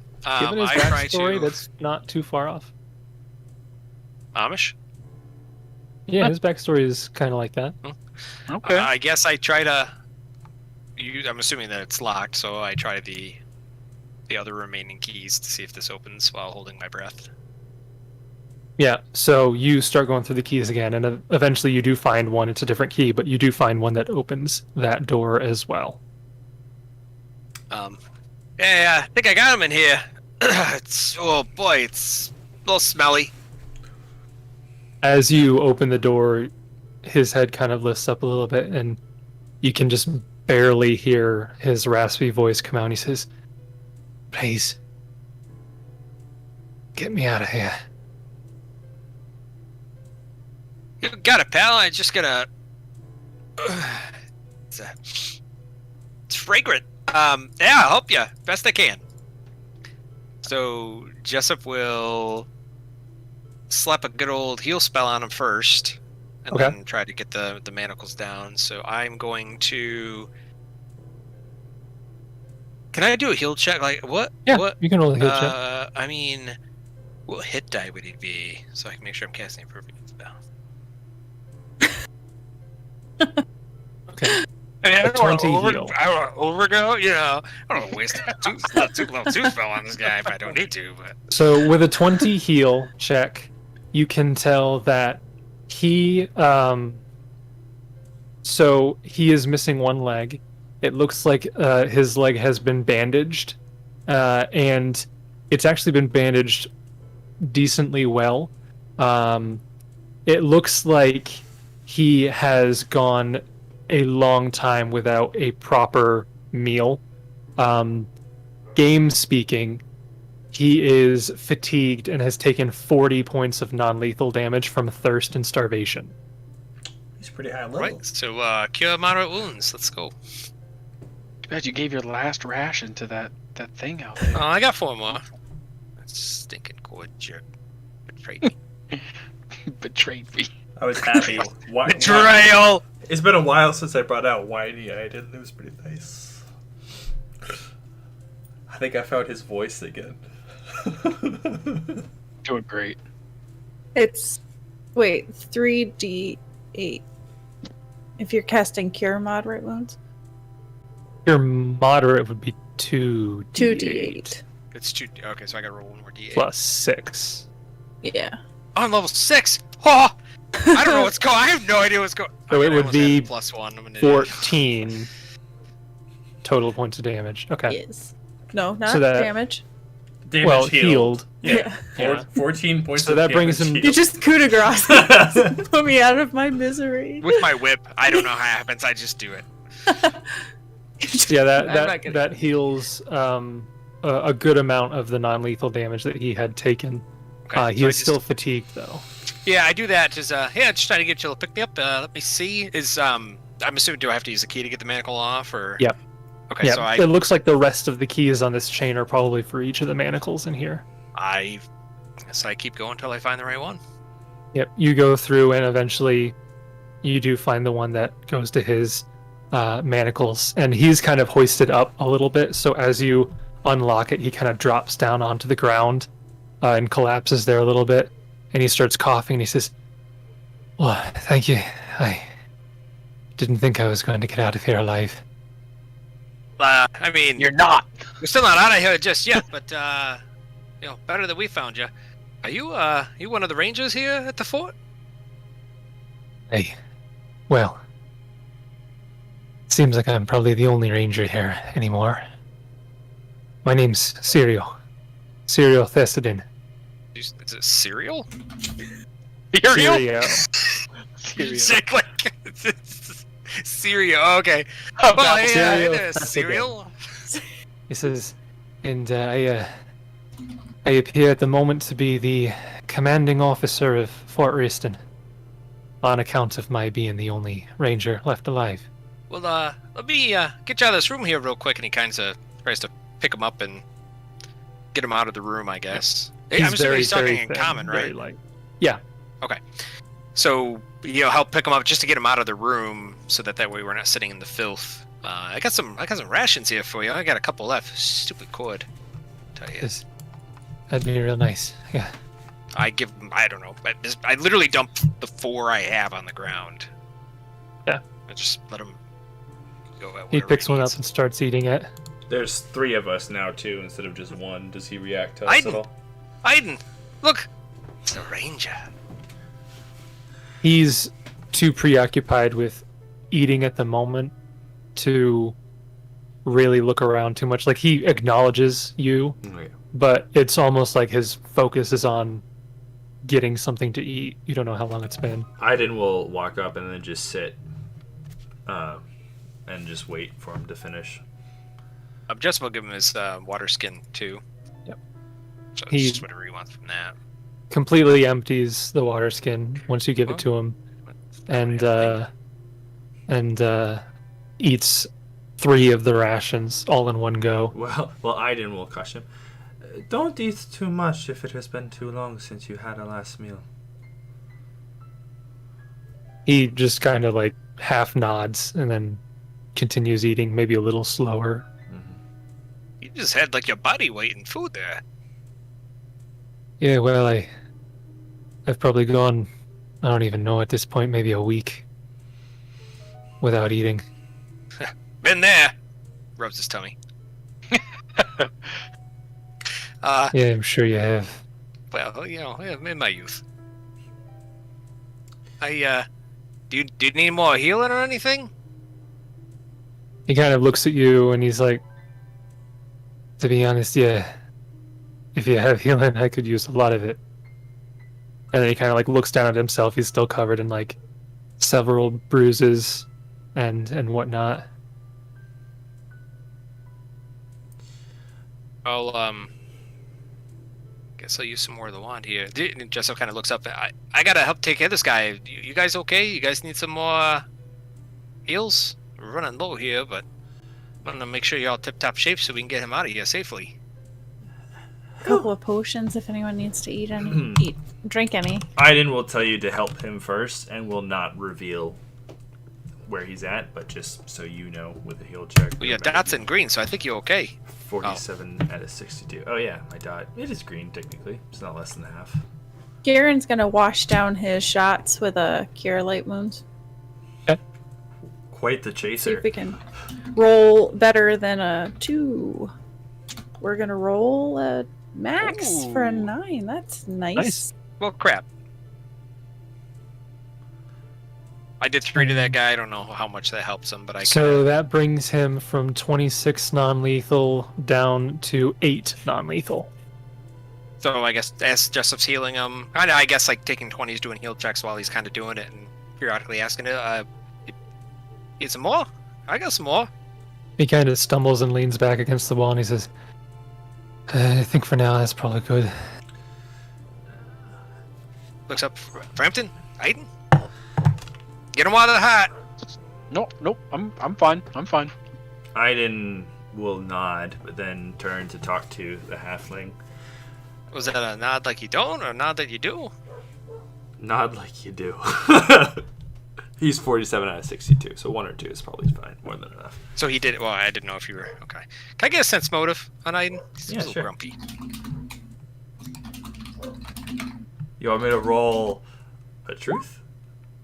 You can It's up roll to a you. bluff if you're trying to conceal your demeanor. Yeah, sure. Why not? So yeah, you can tell he wants healing, but he doesn't want to admit he needs help.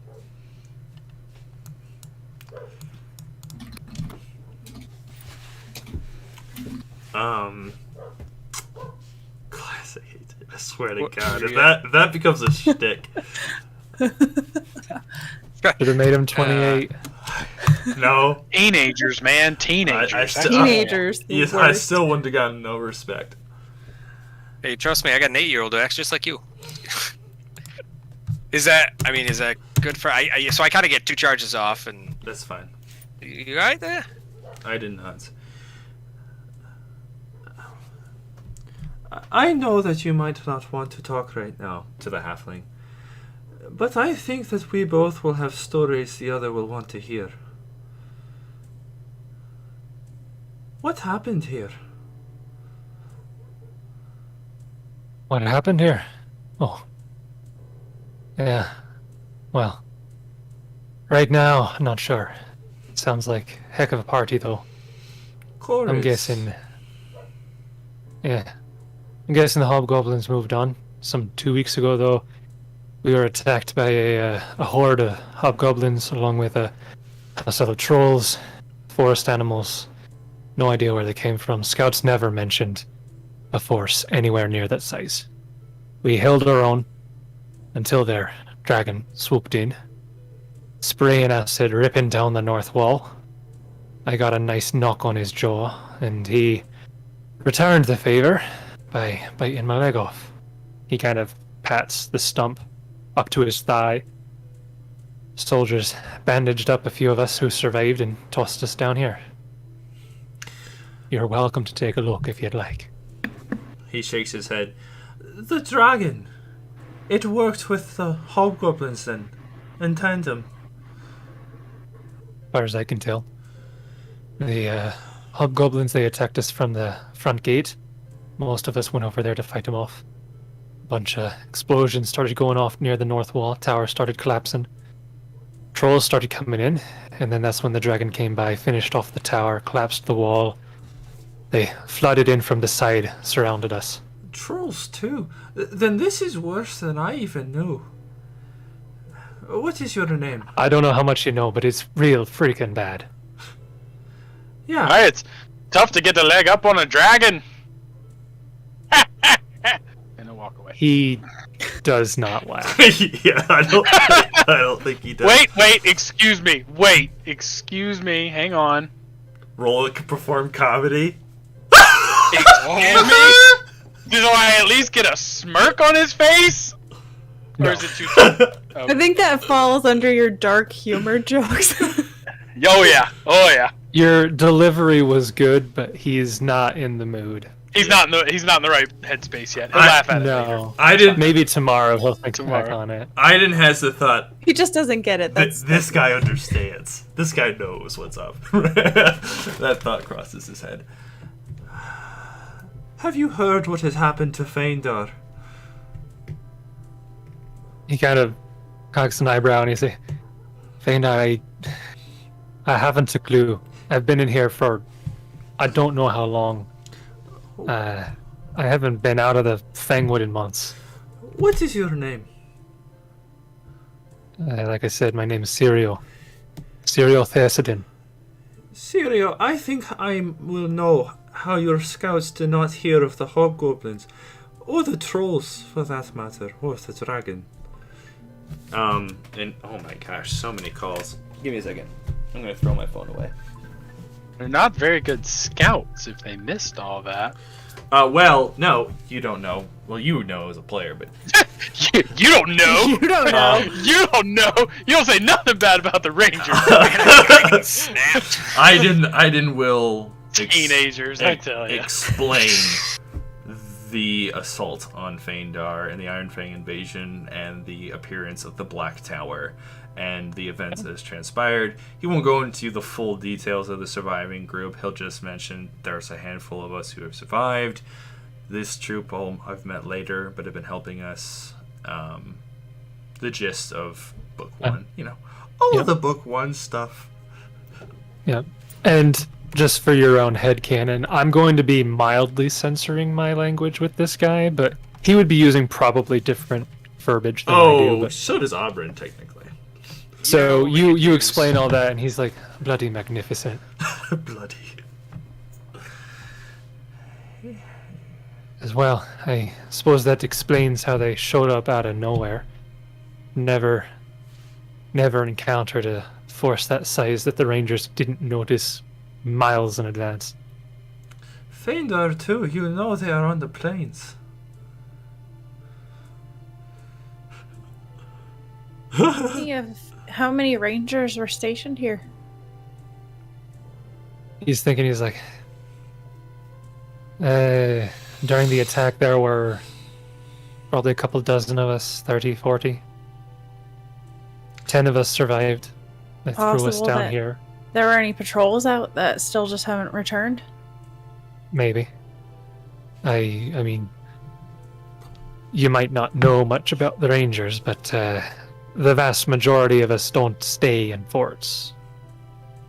I'd say that most of us are out and about in the Fangwood, moving around.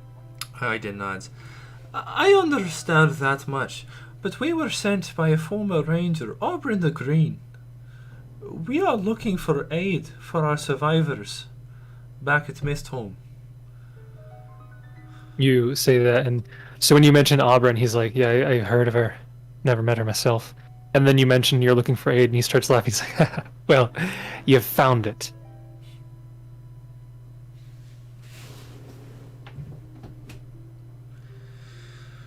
Well, I don't know if we should linger here. There's still things milling about upstairs and in the courtyard.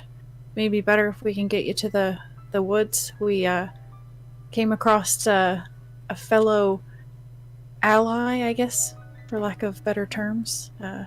We might be able to stay with him for the night until we can figure out where we're going from here. But That guy. his name is Hurge. I don't know if you've talked with him. He's a wood giant. I don't know how He familiar you shakes are his with head. the area. He seemed like a nice fellow, so perhaps we can go back to where he's staying and regroup and figure out where we're going from here. What was the other fort you guys were talking about? You're gonna be going to? Oh, Nunder. We started out on our way to Fort Nunder. Got sidetracked to come here. Serial, do you know where Fort Nunder is in relation to here? I know. I know where both the other forts are. Both of them. What's the other one? Fort Chevalier. Have I heard stories of Fort Trevally? No. I know. You I, would Josh have, Allen, have, because it's a very cool place. you would have known that in a prior group we received a cryptic note that mentioned Trevally. Oh yeah, you would know about that. Which we have that in a handout, don't we? I think that was the cipher you got. Yeah, that was the one we had to crack. All foxes to their holes. No, there was a different one. The one that you guys had to solve, the cryptogram that I made. Yeah. That mentioned Fort Chevalier and having all available rangers return to Fort Chevalier with as many supplies as they could bring. Aaidan would remember that, I suspect, if Yep. not have the note. Fort Trevally. We don't know how to get there, but I know that is where a significant number of the Rangers have hid. And Aye, he explains. Of the three forts that we still maintain, that's probably the biggest one. Most of our commanding officers stage their missions out of there. It's kind of our headquarters, you could say. Which As fort's for- closer from here? From here, well, it's probably pretty close to either way. Trevally might be a little bit closer, but I don't advise going there first. Why is that? We've got Fort Nunder. It's in the other direction, and well, Fort Nunder's kind of our supply fort, you could say. There's it's in the side of a hill. We've got a vault under there with a bunch of supplies. And from what you guys have told me, you're fighting back against whatever force it is that we're facing. Might not be a bad idea to go there first, get supplied.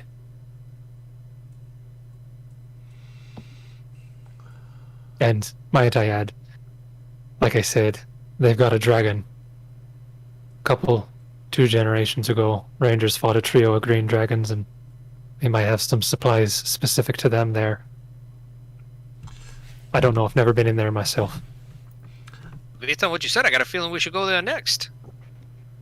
I have a bad feeling that we may find something similar to what's going on here. Seems that the hobgoblins knew this place was here. They came prepared.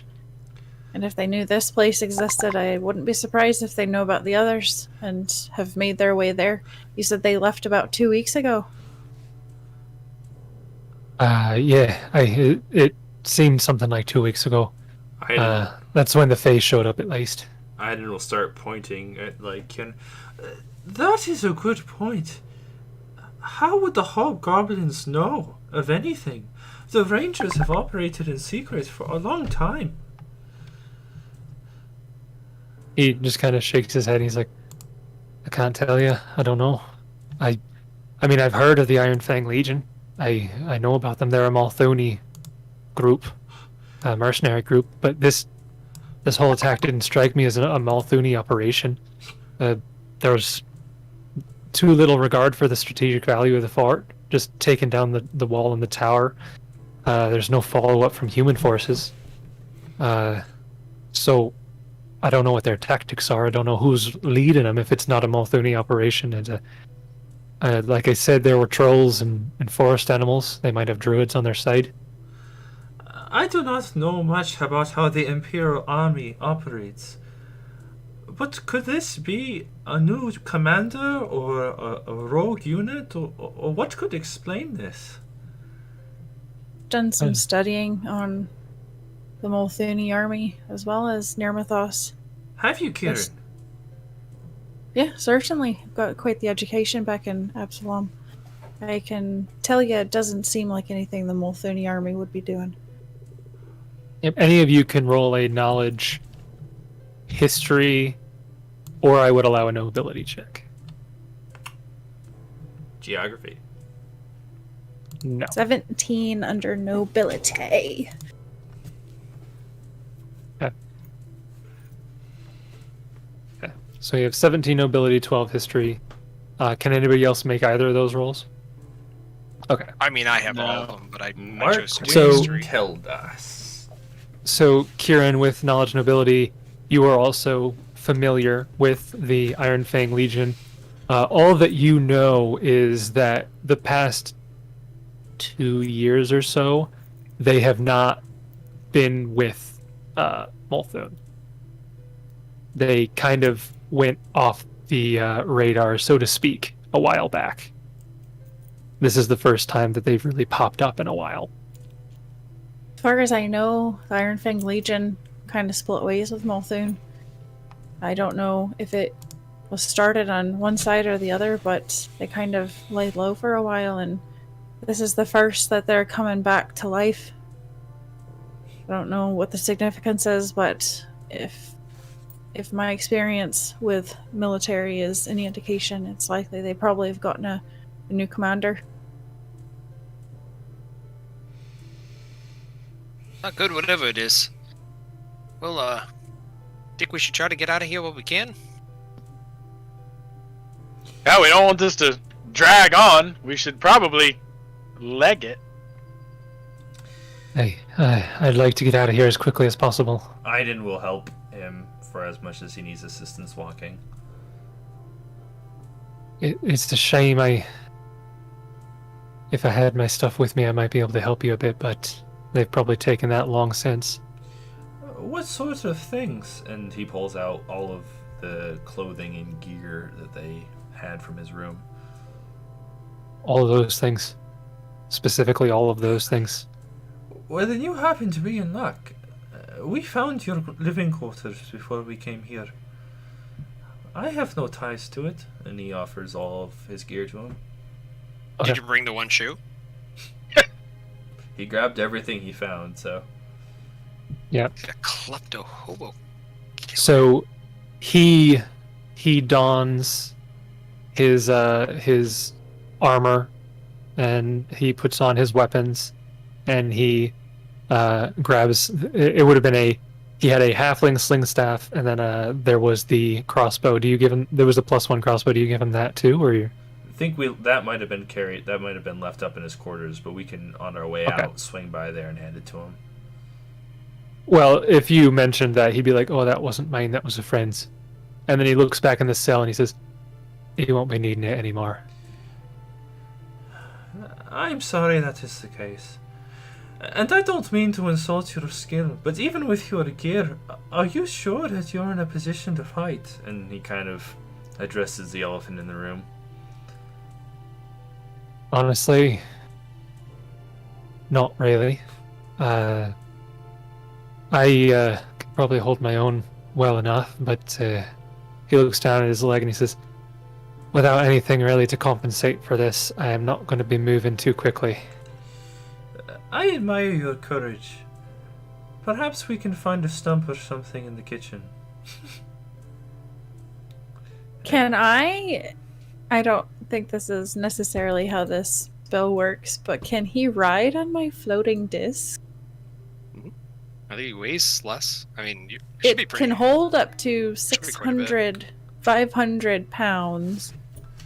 This is a classic, very fun, abused spell from first edition way back in the day. So there's I don't think I'm abusing it. No, but, no, like no. it's meant to carry things. Right, and right. it's 3 feet in diameter. It carries We'll have 500 to pounds. check the. I just mean there have been people who have made like self-propelled cars and have made pulley systems and have like done all kinds of crazy stuff with this thing.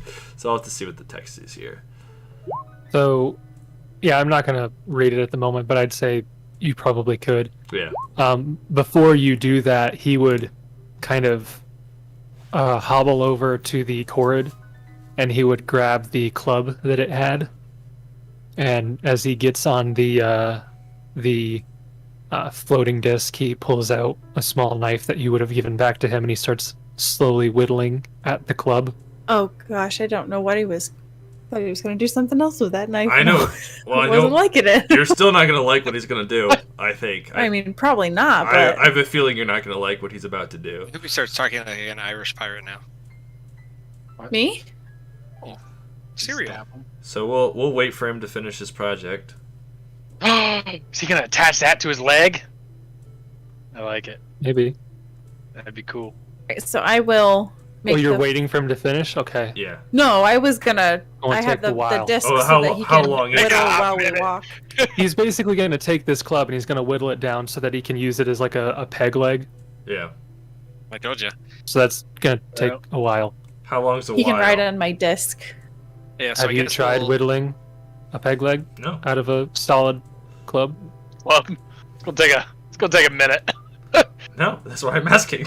Uh, I don't need you to tell me, Jace. Yeah, you're the DM. it would be a solid 1d4 hours. I think it's gonna take maybe 4 hours. 1 to 4 hours. It's going to take a while.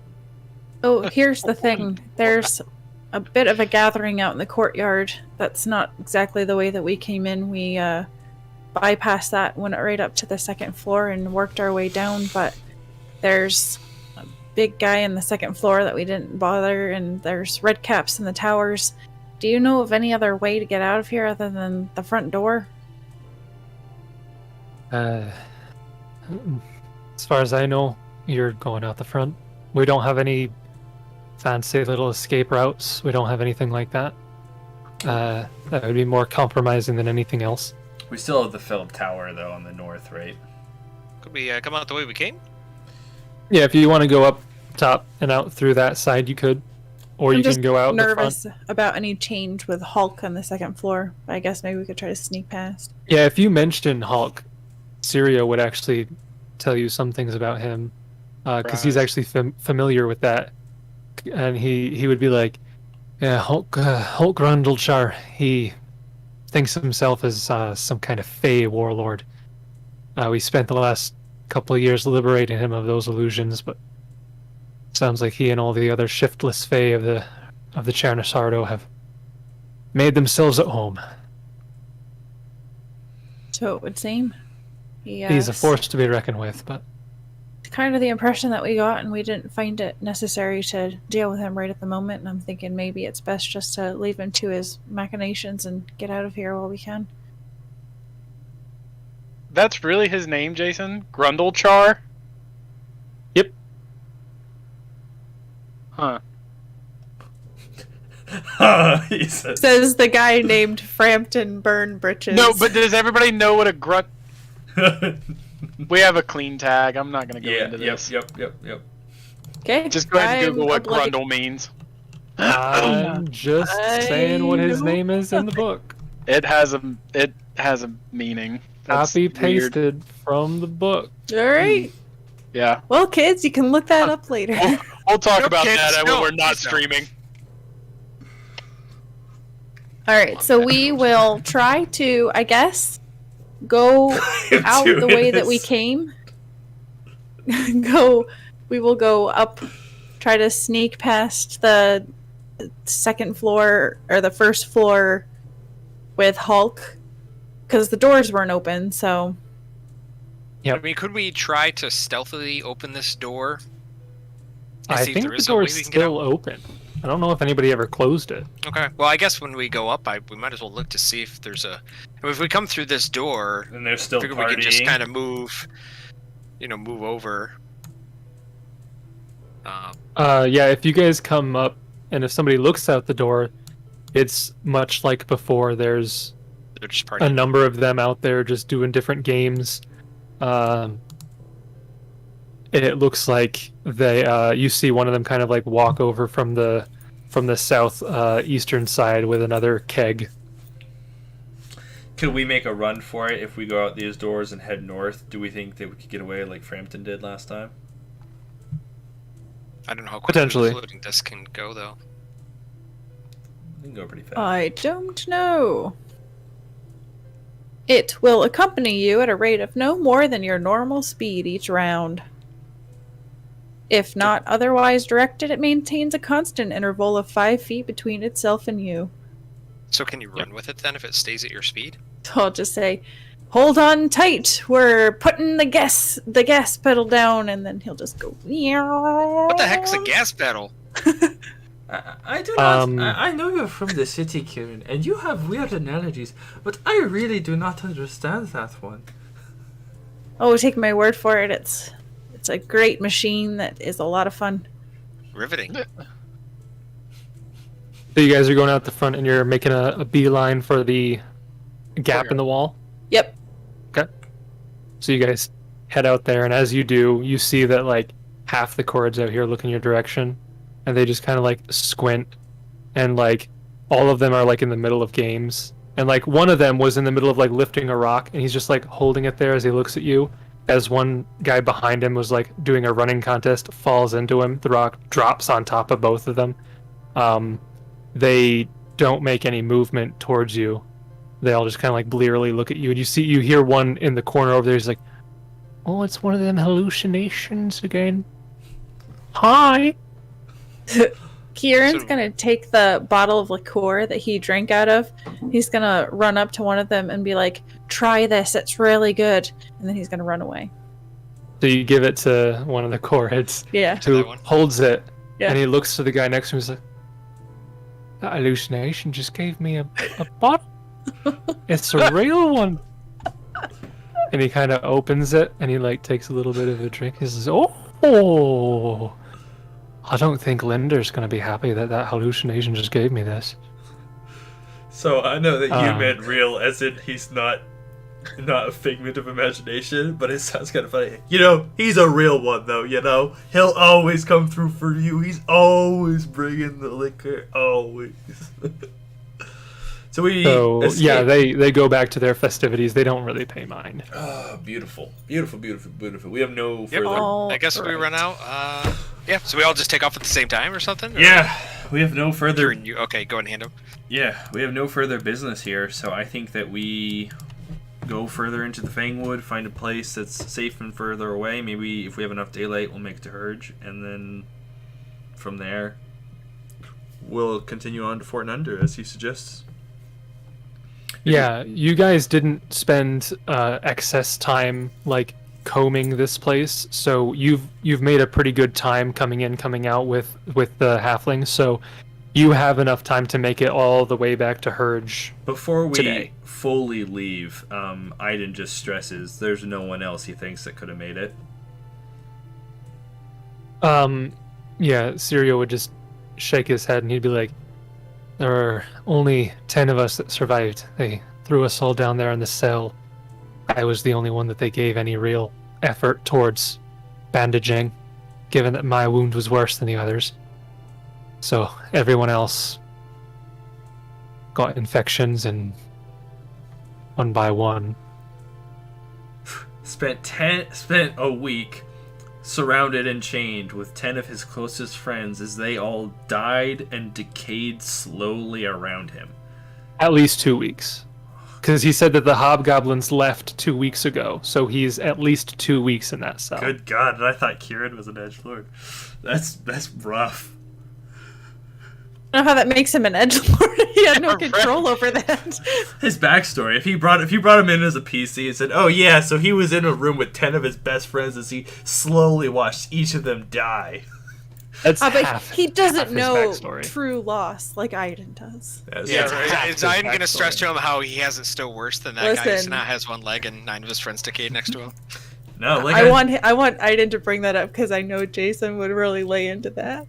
You don't know what this guy's been through. That's Oh, You don't only know what part I've of been it. through. no, I think that no, like what I said, I think I expressed Aiden's thoughts quite well, and then I think he also, like I said, in that beginning interaction, he kind of feels like this guy gets it, like this guy knows, you know what I mean?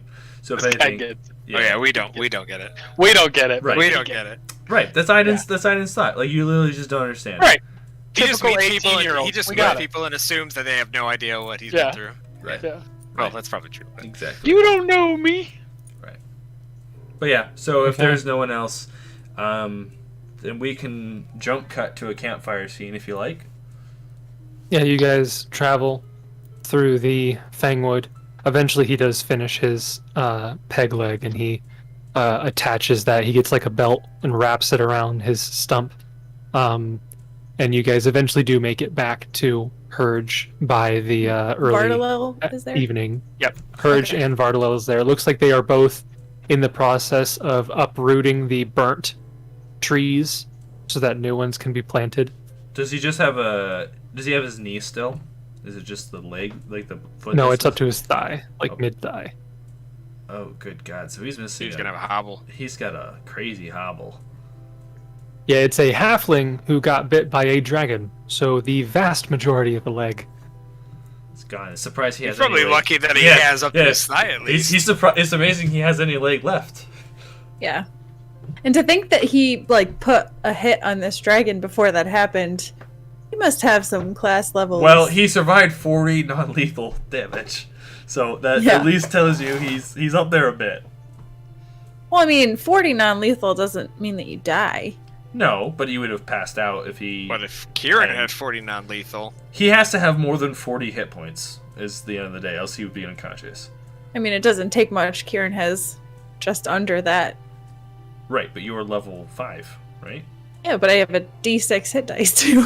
well, Right, but compared to the average Joe, like most people aren't level 5. You know what I mean? Like that's not even. That. But he's also a ranger, so I Right. would imagine that he's not just your average Joe. Of course. You're like the only one that survived the attack was the janitor. That'd be cool. That'd be a fun story. But yeah, does So- anybody have role play with Herge or what was the other guy's name? Herge and Bartolel? Vardalel. tree cutter, slaughter sapling, something like that. Yeah, Slaughter Sapling.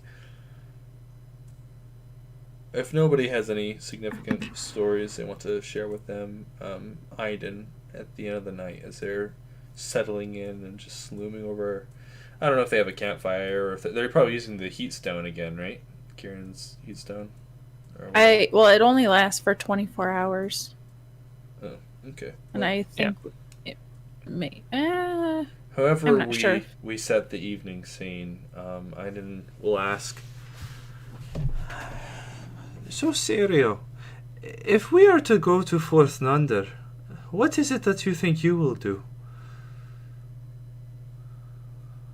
Well, the way I see it, that's mostly up to you.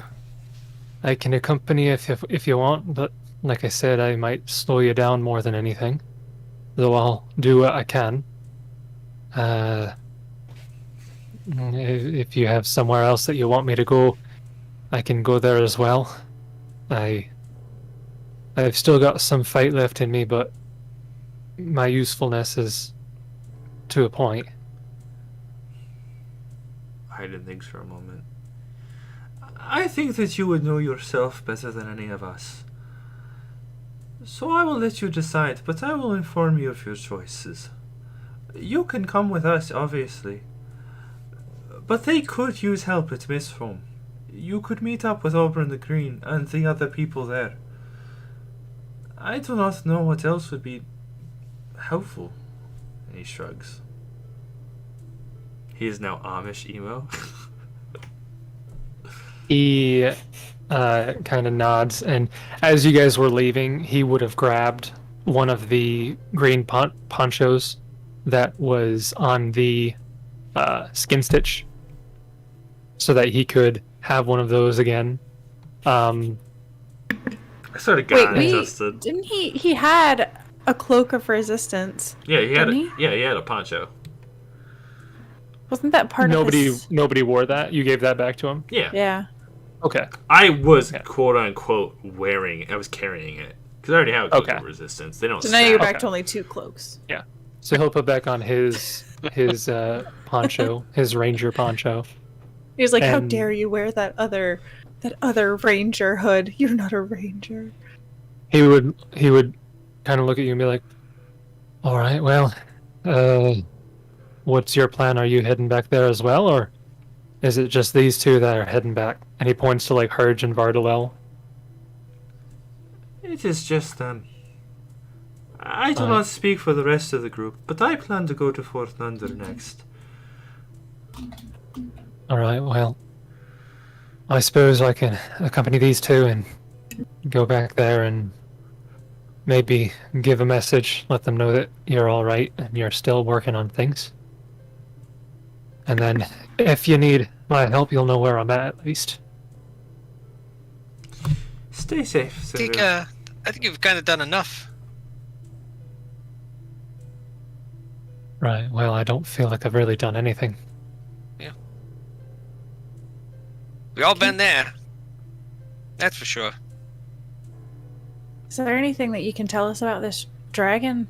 Any sort of things that would give us an edge should it come to a fight against it? I don't feel confident in even having 4 of us go up against it.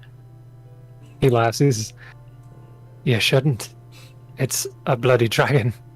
Best I can tell you, black dragon, acid breath. It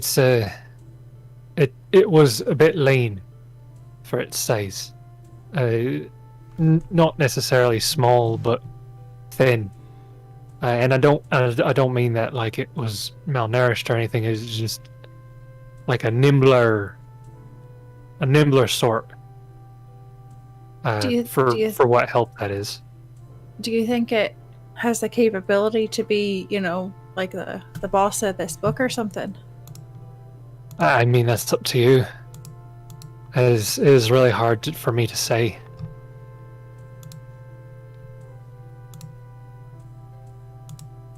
Well, I surely hope that we don't have to face it, but the odds are not looking good. If it's Like I working said- with the hobgoblins, it's gonna come to that eventually. Like I said, if you do end up having to go up against it, we might have something of use at the vaults of Fort Thunder that could aid you in that fight. Like I said, I've never actually been in the vaults myself. I don't know if they've been opened for a generation. But anything that we might have had would be in there, so it's worth a shot. It's probably better going there and finding nothing than it is going to the dragon and finding out that you could have found something. You said as far as the other forces that came through, there were hobgoblins and trolls. Were there any other creature types? There were hobgoblins that made the distraction. There was the dragon, took down the wall. Trolls poured through from there. There were woodland animals. I mean, all sorts of different animals there. Bears and wolves? Yeah, Oh my! bunch of those. Alright, well, just trying to get a grasp of what we could face even at Fort Thunder if they've moved on to their next. I don't know, with all the different types of fake creatures we fought, I'm not necessarily looking forward to fighting an army of goblins, trolls, and bears. Neither am I. Trolls are, from what I've heard, I don't know much about them, but they're hard to kill. And I don't fancy fighting even one of them. Yeah, and with me trying to do some diplomacy, like to try to talk to a bear. It doesn't work. And trolls. Oh, don't get me in a story with trolls. One time I went to a troll encampment. I got talked into it with some of the compadres I was with, and I got bit in the keister. They all laughed. Nobody came to save me. Still got some bite marks on my tush. Not see that. I do know there will be no diplomacy with hobgoblins. I know that much for sure. Aaidan, yep. Kind of pat you on the back. Aaidan, during this whole time, I'm assuming we're not sitting around a campfire because we don't want to light one, but whatever we're sitting around, Aaidan is just kind of. I do have another heat stone. Yeah, sure. Aiden's just looking into the embers and has got, kind of wrapped up with his arms around, like, his shins, with his knees up, and just kind of resting his chin and just kind of not really engaging with the rest of the conversation. He's already communicated the points he wants, and he's just listening. Kieran will turn to him and say, Aaidan, I want to apologize for the words I said back there. I think we were all feeling some tension from where we were in that moment and the danger we were feeling, what we were seeing, and I think I said some things I didn't necessarily mean to say, but as much as I want to try to understand where you're coming from, I don't understand. I didn't face those things with you, and I've really only been on my own for a while now, so I look out for myself, and I'm not used to having to look out for others. It's been a while. I did a stint in the military for a while, so I get, working together as a troop.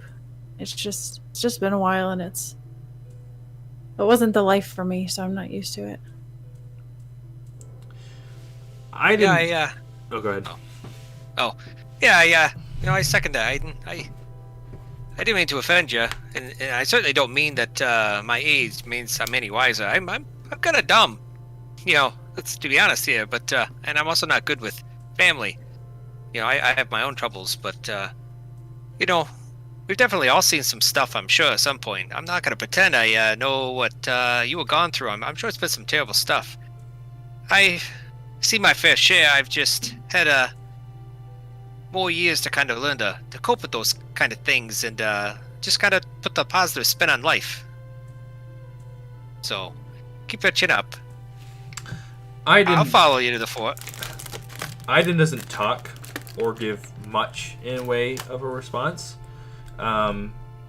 He's just still kind of motionless and just being reflective. His headspace is somewhere else, but you can tell that it didn't fall on deaf ears. And for what it's worth, he accepts your apologies. He just is too immature to know to say something. You can nod. Hey, I bet you Frampton's got a joke. That'd cheer you up. Give us one. Jokes always help heal the soul. No? Nothing? Alright. Aaidan fakes a smile, but doesn't. Okay, all right. Fine. No, you can't fake a smile. All right, let me roll sense motive. Can I tell? Is this a fake smile? But does nod as well. Yeah, you can roll sense motive. Kieran Is will. it a fake smile? Yeah, you can tell it was a bit forced. But through it all, even though he's going through the motions, right? And he might not exactly feel that, but there's an authentic level of expression that he's attempting. Jessup will look and... Did you hear about all the barbarians that wield the falchions? I heard it's all the rage these days. He looks up. No, I'm gonna go to the other campfire. Kieran will. Oh, it was a joke. The rage. Apparently, I thought you. I thought it was gonna. No, I thought you had like a story you were gonna go into. Oh no. No, I should have prefaced that. You think as a bard I'd be a little better with words. Kieran's gonna look around at everybody and he's gonna say, listen, I know we've only been working together for a little while now, but it wouldn't hurt to get to know each other a little bit better. I, for one, I've come from a bit of a higher class background, I guess. So as you can tell, I'm not Higher class. I'm not really You get that one. great with magic, as you can tell. I'm not really great with fighting weapons, as you can tell. So really, the only thing I've got going for me is, going in with an optimistic attitude and a silver tongue, which, depending on the roll of the dice, may or may not be a success or not. So I prefer to try to talk my way out of bad situations. Talk first, fight next. But I understand that you all may have different priorities based on your backgrounds and such, so I just want to kind of get to know where you're coming from. And I want to make sure that we're on the same page, because when we're all doing our own thing out there, it's just going to put each of us at risk, and we're not going to be able to accomplish anything. Aaidan will talk. I am fine with talking, but I will let you be the ones to do it.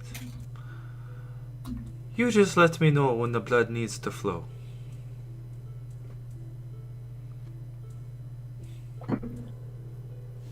Who's the edgelord now? It is how it is. What an edgy thing to say. So edgy. But, That's you- what Wait a minute, wait a so, I mean, do you got like a favorite color or something at least? You gotta give us something here. Oh, me? No, I was talking to Mr. Bloodspiller. Oh, I thought probably red. I thought Kieran was still going into more backstory stuff, so I wasn't taking over. Oh, I thought that's what you that was your backstory. Was you just said I need when the blood needs to flow, let me know, kind of thing. Oh, well, I guess I'll start then if that's the question. My favorite color is ebony black. I Oh, value. that's edgy. Well, both of my parents are still alive, so I guess I can't be too much of an edgelord. I enjoy fine dining. I enjoy fine wine. This herbal liqueur was pretty good. I enjoyed that as well. I very much enjoy being clean, as you can probably tell. I was able to acquire a spell that helps keep me clean throughout the day, so I make sure that I take care of that every morning. Especially out here, it's easy to get your boots dirty. I don't appreciate that. I enjoy a nice feather pillow and a soft mattress to sleep on. I haven't had one of those in quite some time. You I seem really a little enjoy- out of your element then. I'm not gonna lie and say that I am used to this sort of thing, but I'm trying. I'm really trying to step outside of my comfort zone here. I really like my glaive here. It was a present from my grandfather before he passed away. It's really the only thing from home that I have that I still care about, so not that great with it. I wasn't trained in glaives to start, so I'm still trying to get the hang of it, but I'm learning. What about the rest of you? Oh, well, you know me, just a traveling bard. Kind of got things shook up a little bit when I met you guys after I was ambushed by some hobgoblins and left for dead. But things are turning up. I got a nephew. I found that out the other day. That's pretty cool. Pretty cool.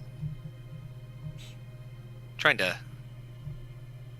weasel into that relationship, if you know what I mean. Kind of like nudges Aaidan a little bit. And what's that? Amy, he smiles. Okay, let's head up. Yeah, my favorite Jessup. color is yellow. I like jokes, traveling, and chatting with new people.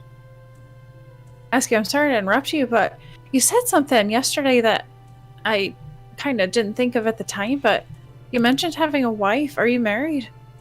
Oh, yes. Yes, I sure am. Loldrith. She's beautiful beyond belief.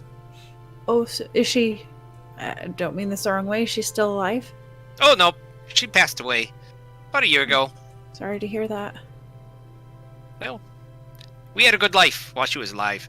I wasn't home a lot. It's a lot of traveling for work and go around place to place trying to make some coin when I could. And she stayed home a lot. But we had good times for sure. Do you have any children? Well, so happens I do. I have a son. He's back at home. And where do you say home is?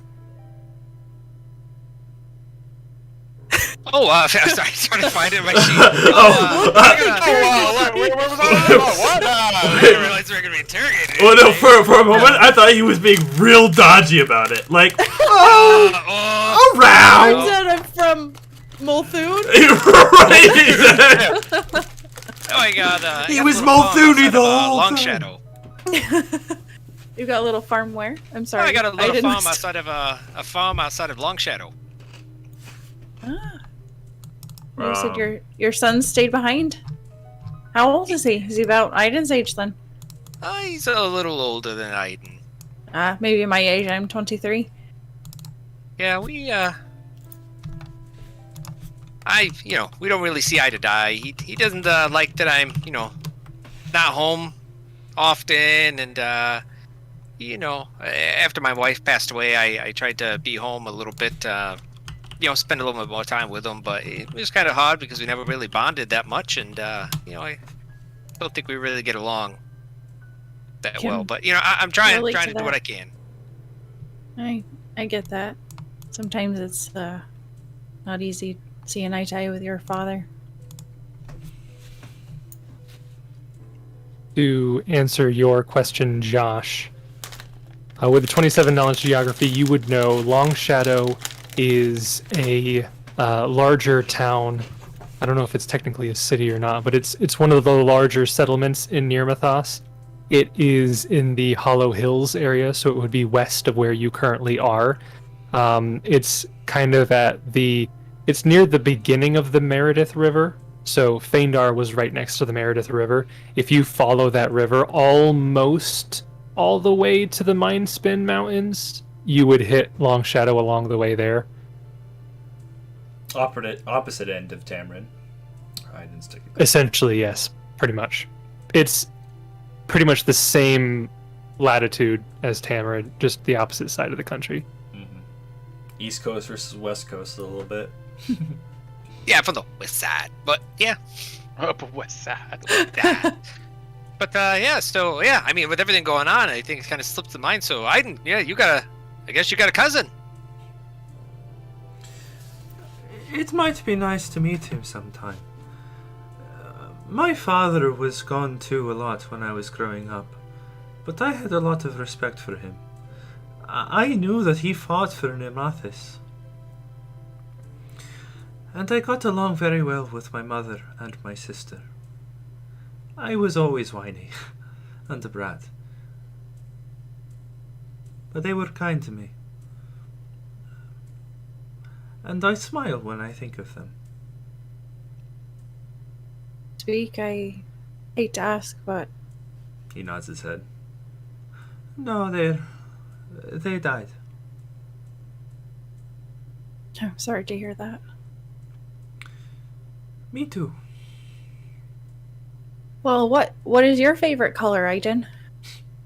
You strike me as a bit of I'm gonna guess, a nice burnt orange. No, my favorite color is obvious. I aim to be a ranger. I like green. Fair enough. You get a lot of that out here. What are some other things that you like? Before I worried about this, I used to go rock climbing, and sometimes I would explore the caves. There aren't many in the Fangwood that I've found, but there are some. And I enjoy hunting, and I miss Theros' company. And Ulrit. I like stories. I don't know. I don't have much time to do what I want or to... I don't know. It has been a long time since I've played. I found that you've got to find something to take comfort in even out here during these times, or your head will go to a very dark space. So for me, I enjoy drinking. I enjoy chocolate. Gotta find pleasure in the small things sometimes. It doesn't have to be some grand thing. What have you, Frampton? I think you also like the color black. Not at all. I enjoy the color carmine, actually. That's my favorite color. Carmine. I did not expect that. Yeah, yep. Carmine. Love red. Not as blood, mind you, as Aaidan might like. It kind of elbows him, you know. But, you know, I like a nice bright red. A crimson. Crimson. Yes. Not much to tell about me. I enjoy jokes. I work as a comedian. You may have noticed that I use humor to blunt sharp situations, and you know, not much to tell me. I'm from a small village, just working as a comedian. I'd actually hoped to go to Phaendar to tell some jokes, to perform comedy at the festival. Do you have any family that's still alive out there? Oh, not that I know of. No, not that I know of. Perhaps, but no. Like I said, a small village. You know, who knows? Who knows? It's been a long time since I've been home. Are you near Mathi? No, not originally. No, not near Mathi. No. Where is home then? Oh, here and there, wherever I go. You know, it's not important. Like I said, very, very small village. Very small village. You probably never even heard of it. It's not. Sense motive. Yeah, shifting the eyes. Haven't heard of it. Yeah, I don't. Aiden's think like, I've heard of all places. Yeah, I don't know it's about like geography. I know every atlas. Kieran just looks at you and doesn't say anything, but his eyes kind of narrow, and then he puts on a smile. He's like, I can understand that. You know, So- leaving your true home and finding that the rest of the world is actually your home. Oh yeah, beautifully put. Yeah, absolutely. Just, yeah, no, the world is my home. No permanent dwelling. Justin, does Kieran get a tad more insight why Frampton might be dodgy about it? No, just dodgy. He's a rogue, dude. He's dodgy. Everything's dodgy. He killed his own parents, to be fair. He can only tell the He truth. killed so his much. own parents. He's working for the Legion. He's Multhuni the whole time. He's the most voted the whole time. Not again! No. I say, so once we get to the other fort, we all, if we could take a moment of reprieve, need to get a drink together to celebrate getting there and not dying, preferably. I didn't ask Sierra to Low bar, but yes. fill us in a bit more. Did he said he's lived in the Fangwood most of his life? I haven't lived in Syria. Fangwood all my life. I spent most of my time growing up out in the plains. Family had a farm out there for a while, at least. You ever meet a centaur named York? Yeah, not a swell fellow. How would Frampton No. know? Did, No, I've so what- never met a centaur. How do you know? Maybe York poisoned Frampton as well. You don't know. That's true. So Syria, what made you want to become a ranger? Circumstance. Didn't really have much of a choice. Long time ago, I was young. Like I said, we had a farm. One of the days, a Multhuni raid came by. They started killing some of our animals for the dinner. My parents were a bit alarmed, as you might imagine, so they started to strike back, and, you know, us halflings, we know the land pretty well. We can be pretty quick on our feet when we need to be. They felled a couple of the soldiers before they even really knew what hit them, but they're outnumbered, and, well, suffice it to say, they didn't last very long. The commander of that troop found me, took pity on me, figured, you know, they killed my whole family and everything, might as well let me go. Probably made them feel some sort of mercy, thought they were the better. Well, I knew of a fetid swamp nearby, ran over there, took a water skin, filled it up, came back, poisoned their supply, waited until they were all nice and sick, and then I went about my business. Let's just say that patrol's not patrolling anymore. After that, I started fighting for Nermathus. Didn't have much else to do. Number of years went by, found myself recruited by the Rangers, and spent the last couple of years there.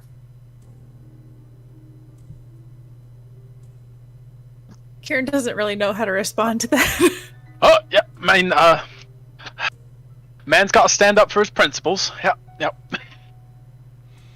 I didn't heard stories like these before. I imagine it's somewhat commonplace amongst any of the taverns or warrior-minded individuals of near Mythos. They all have hurts, they all have grudges, and grudges between Multhun and Nirmathi are not uncommon. So, If we're all having a contest of who's lost the most family, well, you could say I've lost mine twice.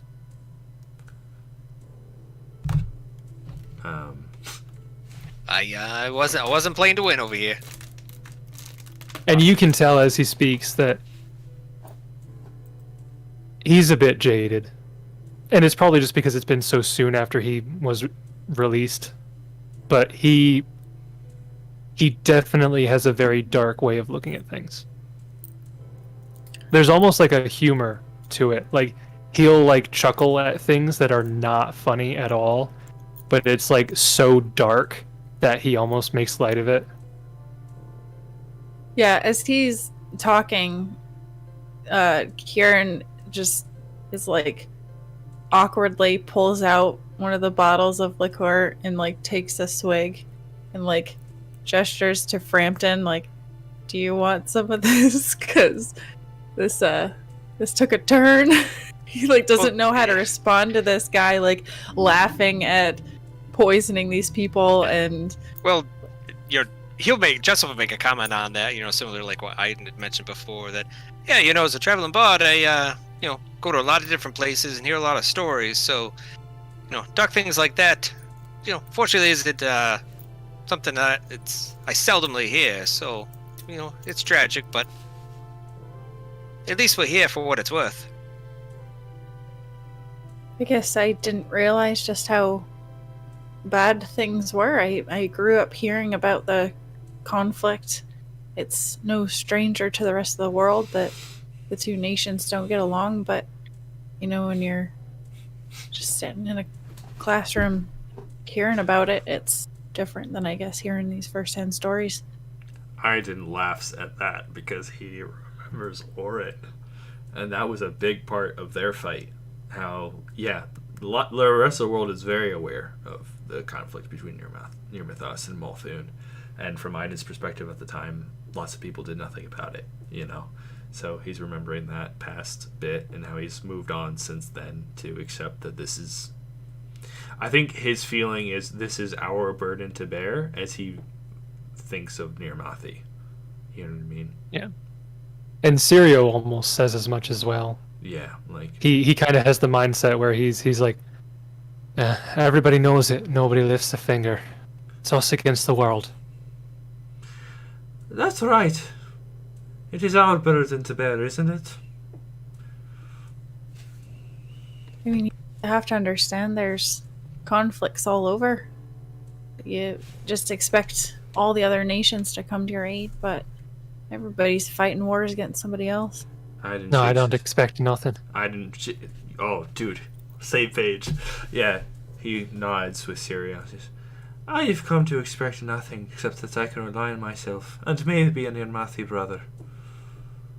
It just doesn't sit well with me, people talking about it like it's nothing. Most I can ask for is acknowledgement.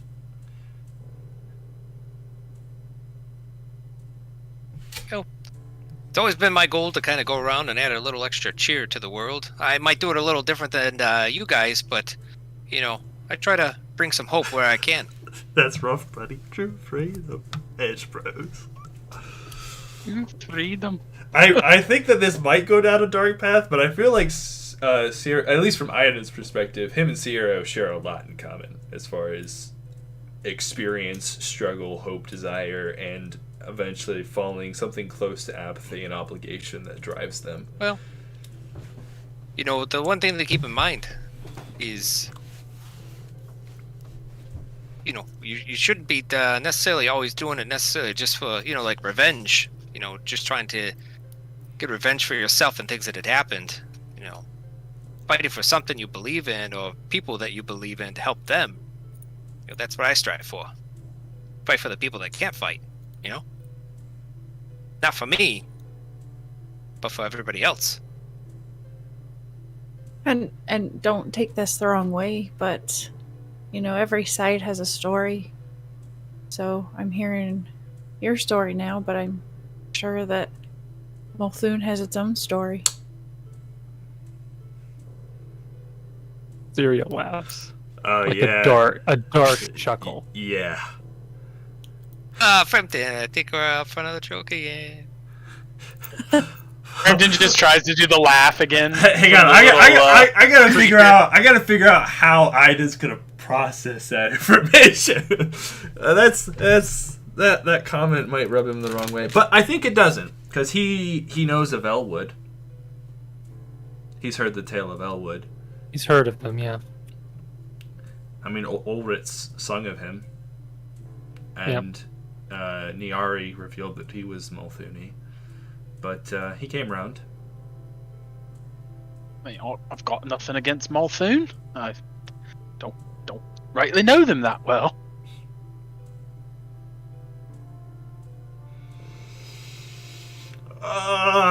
Try not to be racist. Because I don't think Aaidan has this thought, but I think most near mouth they think the only good Multhuni is a dead one. I think that's a pretty common sentiment. And it's not really racist. It's like jingoist, I guess. Yeah. Maybe. Like, Yeah. it's like hating Nazis. I mean, is it really wrong?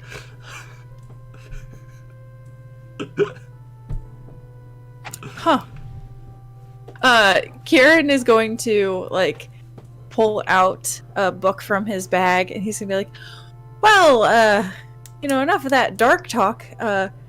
If you want to study with me, I am brushing up on my draconic.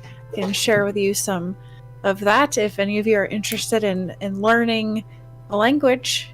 Anybody? You know? Sounds interesting. You know, maybe could come in handy if we end up with this black dragon. Maybe we can chat with it. You know? Syria Like I laughs say. again. Yeah. I'm being a bit sarcastic. Don't take me the wrong way. All right, I'm joking. But in all honesty, you know, I have a bit of a I like to learn about dragons. In case you guys hadn't noticed, I've got a bit of their blood in my bloodline. Well, you know, I hear about that. Funny thing about sorcerers. Yeah, that's kind of where I derive my magic from. Way back, a dragon mixed in with my family line, and it kind of was passed down sporadically through the generations. My grandfather was actually a draconic sorcerer as well. He kind of helped me develop my powers. None of my brothers nor my father had the powers. They really could care less, but I was gifted with the abilities, and he taught me about them. I have to be really careful, though, because the dragon in my lineage was a blue dragon, which they're not typically good dragons. Would you say you're talented? Yeah, sure. But not really, actually. I'm not really that good. As you can tell, I tried several times to cast a freaking electricity spell, and it fizzled out every single time, so I have to You did brush up on it. successfully cast it. No, that's true. But you'd think that a little short fey creature would be easy to touch, but he was dodging right out of the way, and I couldn't get a hold of him. Syria kind of pipes up and he says, my experience, the small ones are the harder ones to touch. Can be good and bad. Good for you, bad for us. He says that because he's a halfling. Yeah. if you didn't get it. I got it. Made a joke. Well, you know, it's good getting to know each other. It's good to get to know you. And if you ever have any questions you want to ask of me, I'll do my best to be an open book to you. And hopefully we can work together and figure out what's going on with these forts. As people continue their rabbles and the conversations dwindle to halts, Aaidan will wait until hopefully it is Ciero and him. Knowing that Frampton decides to stay awake the entire night and stare at Aaidan the entire time. Yeah, Tyrio immediately knowing that, goes to sleep first. Jessup will keep watch on Kieran, Frampton, and himself. It doesn't need to be just the two of them, but the idea is that he's waiting for it to no longer be a group conversation. The social, he can move to just talking to him. Frampton will say, "Oh, right, before I put my foot in my mouth," looking at Pharaoh, "I'm gonna call it a night. It's been nice talking to everyone," and he'll pop off to lay down. I agree with you there, Frampton. And Kieran kind of like stiffly stands up and like walks over to where he has a bedroll and like stiffly lays down. He's like, "All right, I'm willing to take a watch. Just wake me whenever you need me." Jessup kind of goes off on his own. So, does anybody Charging do we battery. need any healing before bedtime? A good touch before bed? I'll tuck you in. No? I think at this point all I need is just a good night's rest. Nah. We're with Hurge still, right? Quite good. Yep, Hurge and Vardalel are still there. Hey, Hurge, my man, do you want to stay up all night to look for those nasty fire-starting hobgoblins? Oh, I mean, I could probably do that. Pretty sure I did that last night. I don't think I've slept in like 3 days. Sleeping's a little overrated, isn't it? I guess so. Maybe. So Jessup will use Wand of Heightened Awareness on himself. Yeah. Well. Yes, he does. Okay. Jessup doesn't say that. Like, he just kind of casts a spell and he kind of walks off away from the group kind of on his own for a bit. Okay. And then I have to use that for me. Once it's the two of them, Aaidan will start. I know why I fight. And I know that I will keep it up. Even if it costs me everything. But I got to know Ciero. Do you see any hope? Any chance we actually have of making a difference? Of fighting back and beating these hobgoblins, or making a free land for Nermathis? Everything that I hear and everything that I see, playing parts in a pointless game. Well, I'll be blunt. If you're looking for consolation from me, you're looking in the wrong place. I'm a bit conflicted. I can't say that there's no hope. I've lived my life in the motto that, as long as there's one or two Nermathis still alive, there's still a chance. As far as I can tell, you and I are still alive. I don't know you very well, but you seem to have the same fire that I and all the other rangers do. And I want to say that as long as there's a few of us like that still around, we'll always have a comeback, but things aren't looking very good. I've been with the Rangers for nearly a decade. We've never had it this bad. And I've never heard any of the other Rangers that are older than me. They've talked about hard times that they've come to, but it's never been like this. We've never been pushed back on our own turf. We've always been the ones doing the ambushing. It's different this time. And to be honest, it's a bit frightening. I want to believe that too. that so long as there's one ranger that we're doing good. But I have to be honest with you. Every ranger I've met, until you, has been a dead one.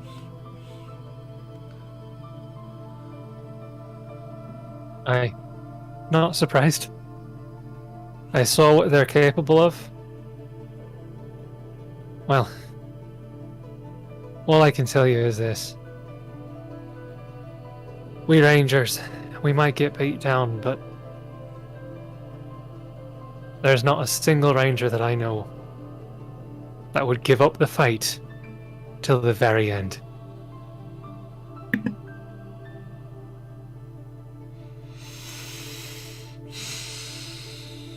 That gives him the determination he needed. What? Like, I'm just imagining the Mel Gibson Braveheart speech, like, but with Nermathis, and I'm just like, they can take our lives, but they can never take our freedom. Honestly, it's a very similar situation, to be honest. Yeah, it's very similar. It's actually so remarkably similar that in my original character arc for Elwood, had a speech that was kind of very similar to that and prepped for a fictional down the line, should Elwood ever assume power and have become Nermathi bled, and a true traitor to Multhune, he was going to champion that charge, but he died, so. Frampton's kind of root for the British in this one. Oh dear. Oh dear. But yeah, Aaidan would basically get from Sirio that he's not broken, like his body is broken, but Spirit's alive. you probably, particularly given your fascination, your idolization of the Rangers, you're seeing firsthand how truly unbreakable the Ranger's spirit is. Mm-hmm. Like what you've heard of, like, he's been through a lot. I think that, and there's still a glint in his eye. I think that is particularly poignant in this scene, though, because, like, Aaidan, at least in their first interactions, I had the impression as a player, and I let Aaidan have the same insight, this dude has seen way more horror than Aaidan has, you know? And as much as he feels he's counter to the rest of the group or trying to deal with that, he understands that, you know, someone somewhere has always got it worse than him, you know? But watching that duel sense that he's got a bit of defeatism in him, but he's not done yet, you know? He can hold two thoughts at once and realize it's for nothing, but also know that he'll fight to the end, and that's what he'll do. It's essentially like fatalistic. Like, probably a good part of him thinks that it's hopeless. He's resigned but the to other die part, already. the other part of him is like, it doesn't matter. Right. This is his fate. This was the life that he, like he said, as a matter of consequence, finds himself in. Which I think is what whether there's hope or not, it doesn't change what he's going to do. Which is the same way that Aaidan expressed when he first met Kieran, where he's like, I'd love to travel the world and see all there is to see, but I'm here. And as much as we speak of true freedom and the ideals that we fight for and the hope that we want to bring of a peace for Nermathis, I think what motivates them on the day-to-day is not those. The abstract doesn't result in the concrete. So after that, do you... Aaidan dies of happiness. I deliberately minimized chat for that one because I didn't want it to be interrupted. Good. Yeah. Yeah, as soon as he was like, I see the same spirit in you that the Rangers have, I was like, oh, Aiden's peeing his pants. Yeah. That's what I do when I'm happy. In his pants. Kieran's like, that's how I feel when I cast mage armor. I was just gonna say that. 1d 200 non-lethal happiness damage. So, all of the conversations kind of die down, and Aaidan, are you taking the first watch, or? Yeah, he'll take the first Okay. watch. So go ahead and roll a perception check for your first watch. I think it's the opposite of how he normally does it, but I think that he just his headspace doesn't allow him to sleep, so he volunteers. He's just so excited. He's giddy. Jeez. He finally met a ranger. He's so excited. I think he's, yeah, like I said, I think it was the determination that he needed. So for your 2 or 3 hour watch, you don't see anything moving. You don't hear anything in the forest. You do hear some coughing. And you kind of look over your shoulder and you can see that, or not see, but you can hear where Jessup is in his bedroll. He's kind of coughing a little bit in his sleep. But other than that, nothing stands out as dangerous to you. And as your watch begins to come to its close, Urge would kind of come up and say that he could take the rest. Sure. And you can go off and... Without touching him, obviously. But the cough, I'm not sure how much Aaidan can infer, but does he get the sense that he just can't sleep so well, or that it's nothing, or that like there's a more serious underlying like health condition? Like, is he... You can't tell. You rolled a heal check there. 6 on your heal check. No. I mean, you can't tell. Right. You haven't seen any indication, like, when he's talking, that he's Ill? got anything going on. Right. It could just be that, you do know that you met him a while ago and he had been playing dead for a while next to 2 corpses, so he could have a disease for all you know, but you don't notice anything that would give you cause for alarm. Sure. Then yeah, I'll go to sleep. Okay.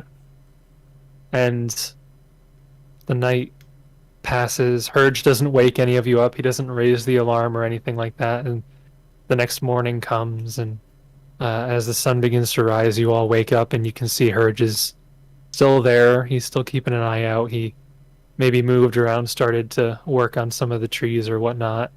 But the morning comes, and it sounds like your plan is to have the 4 of you head towards Fort Nunder while Hurge escorts Vardalel and Sirio back to Mistholm. Mm-hmm. Is that correct? Yeah, unless Sirio, like I said, I want him to act on his own volition. So if he thinks that he maybe would be better, like going to Trevale and letting them know that we might be coming, or trying to gather up other support, or if he thinks he should, whatever he wants to do, Aaidan will just let him do it. Given the options, he would head to Mistholm. You've told him that there are survivors there. You've told him, he knows you've told him your story. Mm-hmm. He knows that you guys have your own base of operations. And at this point, if you were to lose your base of operations, it would spell probably the end of your force. And you guys came out here to find allies in the Rangers, and from his perspective, he could use you as allies just as much. So he's kind of going to go on a give and take thing. He's going to make sure that your guys' base is safe, assuming that you guys will do the same for him. So although we're only 30 strong, we're 30 more than nothing. Yeah. So, oh man, this has got some real good energy, this whole book, I feel, compared to the horror of book 1. There's a certain amount of raising a resistance, It's really nice. Your place belong to us. So yeah, in the morning, you guys get around and you start heading in the direction of Fort Nunder. Early in the morning. And while we're going, Kieran's gonna be asking the others if they know anything about some of the we've already gone over different things that we might know about the Black Dragon, but also just hobgoblins in general and the trolls. like if anyone knows anything about those. Aaidan will Okay. talk to Jessup earlier in the morning on a one-on-one before they depart. At some point. It doesn't have to be now, just as a heads up. Okay. What did you ask again, Kieran? Oh, just if anyone knows anything about what we like if we get to Nunder and it's taken over by, the same forces that came to Riston. He's thinking hobgoblins and trolls. We've already talked about the dragon and kind of shared knowledge on what the dragon could be, but he's just curious. Basically, I, as a player, know things about trolls, but I want to make sure that us as our characters know that, and Kieran doesn't have knowledge local, so he literally knows nothing about anything with hobgoblins or trolls or anything. I don't have Yeah, knowledge. anybody with knowledge local could roll a knowledge local check. Yeah. I can tell you about everything about hobgoblins. We can assume is shared knowledge at this point because I didn't spend the better part of the book 1 fighting them. 1 sec. Give me a second, guys. I was debating to take a 10, and I didn't. Kind of rolled a 10. Yeah, you With the rolled a 10. 10. Worked out. So you have a 22 local for Frampton, a 20 local for Jessup. So, yeah, it's a little hard to tell. Like, you guys know about trolls, but one of the things that you guys would know is that there are easily a dozen different kinds of trolls. So you could be going up against anything from like a common cave troll to something like a flood troll. There's a number of different trolls that you could be looking at.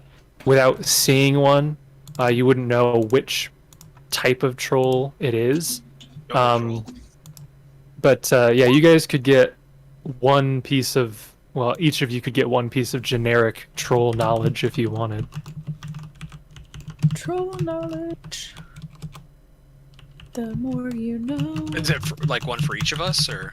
Yeah, each of you can have one question about, in general, about trolls if you have one. I guess what would be the most predominant troll in the area? So in this area, probably, so the most common troll probably in general, from what I can tell, isn't like a typed troll. It's just the Troll. quote troll. Standard troll. Rather than being like a flood troll or a cave troll or something who are different. Those are all like variations of like the generic troll. So statistically, you're probably going to come up against a normal troll, but again, there's a number that it could be, and you wouldn't know that until you saw one, but most trolls are just normal. Oh, I didn't see your message earlier, Jace. I'm good to go later. I'm fine either way. Yeah, we can go Frampton like had- another 20 minutes or so. Yeah. Frampton, And if you Would don't have any want- specific question, that's fine. do they have any damage reduction? Can I know that? The normal generic troll, you would know, doesn't tend to have damage reduction. They don't really rely on that to keep themselves alive. Okay. Can we just assume that mine is we have to kill him with fire, right? You have knowledge local as well, right? No, I don't. Oh, you don't? Oh, I think it's fire and Um, acid, right? I believe they're Fire or acid, yeah. generally.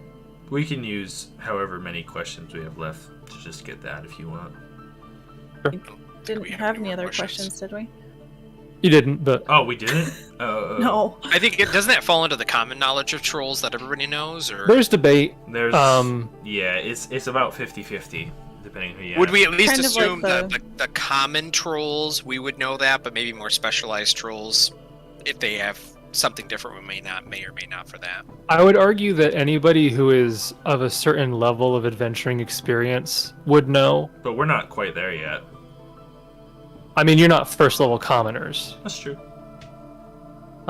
So I'm more or less okay with anybody who's spent time in the Fangwood. Like, Aaidan has spent time in the Fangwood. He's probably encountered a troll before. It's not out of the realm of possibility. And he's trained with Aaidan. Aaidan has almost certainly encountered a troll before. So it's not out of the realm of possibility that you'd know that sort of basic thing. After all, that's like the thing that people would say Right. about trolls. Even commoners would want to know that, even if you can't fight one. If you find the corpse of a troll, burn it. kind of situation. Yeah. So yeah, that's gonna be fun because If you found the corpse of a troll, then you better find out what fought it quickly. so you guys are fire or acid. you guys are kind of going down Well- the direction that you know Fort Nunder is. Yeah, like I said, real quick though, before we depart in the morning, just like as we're picking up camp to go, Aaidan wants to talk to Jessup. Oh, yep. Go ahead. Jessup, do you have a moment? Sure, Aiden. I don't know how to say this, and I don't mean it the way it is going to sound. But I feel as though I've put undue pressure on you. Because of our familial relation. I want you to know that I don't need anything from you. We can be friends, but don't do so because you think I need someone or something. Oh. Boy. Friend zoned by my own nephew. That's kind of harsh. I did not I'm mean just it. kidding. I'm not good with words. I just don't want you to feel obligated to be close to me if you do not like to. That is all. Kinda got the impression that you feel that you need to carry the whole world on your shoulders there, kid. I have learned that there are those I can rely on. But I have also learned that I have to be strong enough to carry everyone else too. Well, don't forget, there's people out there who care about you. You may not even met them all yet, but there's people out there that do. And don't forget that you got people that may want to hold you up and lift you to higher spirits too. Don't feel that you have to put the whole world on your shoulders. Trust me, I've been there long enough to see people who think that they have to carry a burden all themselves. It'll wear you down. And I don't mean disrespect by my age. It's just, you're certainly younger.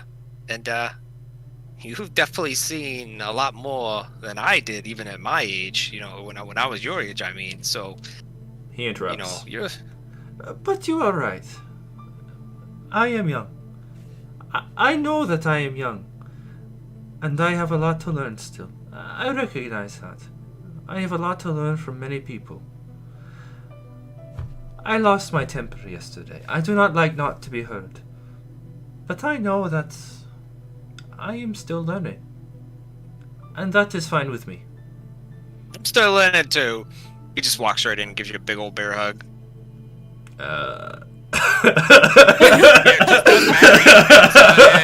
Give bear hug, just kind of just a pat on the back, and all is forgiven.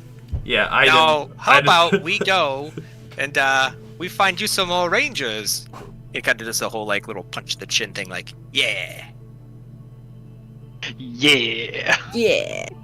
I feel like he's trying to be with the times. Yeah. And Jessup kind of just walks away, all just the trot.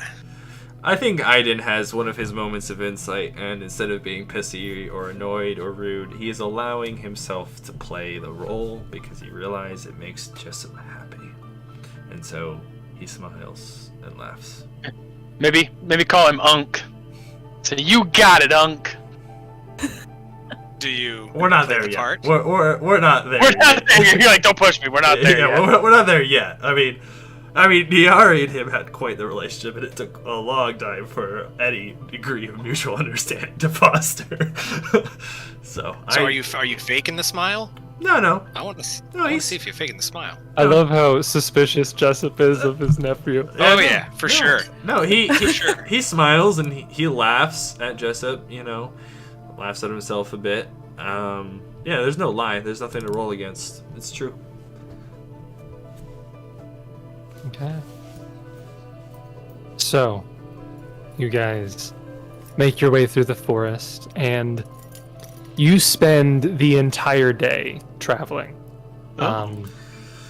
These are some large distances that you guys are traversing here. So you spend the entirety of the day traveling. You camp out. Again, you take your watches, not a big deal. And then the next morning you begin traveling again. Around 9 to 10 o'clock the next morning, you encounter what looks to be a camp. It's not the fort, it's like a camp, like a campsite with tents and whatnot. What do you guys do? A fort, you say? So Or use camp, camp. you mean? Not a fort. Yeah, it's a camp right over here. Can we see who? Like, is there anybody there, or is it empty? It does not appear like there's anybody at the camp. You would still be a little far back. You can't see too clearly unless you wanted to get closer, but you don't hear any noises of people in the camp. You don't Kinda necessarily stealth up see to it. movement. Well, I I'll was gonna say, Frampton, do you want to check it out? I'll stay where I'm at No, and I'll take take a a look. quick look from a distance. Do I see any banners or colors? Oh, for Pete's sake. Rolled a 1 on my stealth. Like, come on. Still probably better. I'm just Right curious there. if I rolled a stealth. Yep, it's still your natural 1 still beat my stealth roll. I guess the only thing is, Aaidan- can we see the whole camp, like clearly, or Yes, it's a small camp. I guess the one thing that Jessup would look for is, is there like a campfire or something? The traditional like No. okay. Well, I mean, not an active one. Well, I just didn't know if you could see that there was smoke or something. Like, does it look like it is There's no smoke. recent? Okay. No. Do you want a perception roll, Jace? Yes. Okay. So we've got 2 16s on perception and a 14 on stealth. 3 16s on perception and a 14 on stealth. So you guys are all looking at this camp again. You don't see or hear anything. Frampton actually goes up real close. And Frampton, you get to within a dozen or so feet of the camp, and you actually trip on something, and you kind of fall forward onto the ground, and you're like, "What? What was that?" You look behind you, and there is a body. Oh. And you look at the body. It's a hobgoblin. Oh, yay! I was getting really sad because I thought it was It's another been- ranger. Eviscerated. Oh. Ooh. Oh, less yay. And you're close to the camp now. I'll describe what you're seeing. So you see 6 bedrolls mark this orderly campsite, alongside a few packs and a fire pit containing only ashes and an iron pot. 2 hobgoblin corpses lie askew in the dirt, slim arrows protruding from their throats. 4 partially decayed hobgoblin bodies are scattered around the clearing, all missing 1 or 2 limbs, but otherwise intact. Aaidan, after he saw Frampton trip, will have caught up. Yeah. And So Frampton and Aaidan are both up near the campsite there. I get if Kieran would wait until some sort of signal that they. Yeah, I guess. Oh, I Either- guess Jessup would message. I yeah. don't know if you would too, Kieran. I'd try to message Aiden and Frampton and be like, what's going on? What's up there? Frampton does like a little like Oh, is that the signal? that's the signal. That's the signal. Just No, He just does the worm. well, I mean, yeah, he's prone on the ground, so he starts doing the they did cast whisper, so, You know, so we can just or I'm not- message, so we can just whisper back. Yeah. It's fine. I think Jessup kind of leans into Kieran and just be like, I'm not sure if he was being quite dodgy or if that guy's got a couple screws loose. You know, I've been kind of wondering about that myself. I really don't know what to make of him, but he's good in a bind, so. He certainly is. Oh, now he took his pants off and now he's doing. He is. Kieran and Jessup just slowly back up into the thing. I should I've let you never seen know from. that These are message few is cramps still short going. of a toolbox if you get my drift. You're just whispering that to everyone. Frampton can hear all of it. Yeah, so Kieran will step out once Frampton gives his signal. Frampton, it's okay, you can stop, we understand. We've got the signal. Oh what? Oh that wasn't a signal. I was just dancing. Aaidan is rolling his eyes and scouting ahead a bit further as Frampton continues to dance next to the corpse of a hobgoblin. I think these are reasons why Aaidan has trust issues. The eviscerated corpse of a hobgoblin. Frampton's up there This guy just is like dark. doing the rain dance. Is like, oh yes, carmine is my favorite color. He just throws the blood like confetti. Yes, throws the eviscerated material around. So, yeah, as you guys are around this campsite, the party can roll a perception, survival, and heal check. You can all roll, or you can choose one person to make the roll and everybody aid, however you want to handle that. Wait, do we do one of each, or do we do... I want 3 rolls. I don't care if everybody makes all 3 rolls, or if one person makes each roll aided by everybody else. I just need 3 rolls. I would like to My take heals- survival. My heal's garbage. Survival's pretty good. What was the other one? Perception. I can Yeah, perception's not great. try to roll a survival, which is 0, to aid somebody, or I can try to roll perception to aid somebody. My perception is 11, my survival is 12, my heal is 5. I will aid if somebody is better than me, or I will do it if I'm the best. Okay, I'm going to just aid you on everything then. I'll just aid with a perception. Okay. I will aid with a perception. I'll let them all 2 go through. aids, 3 aids. So you get a +6 to your perception, Aaidan. So perception first?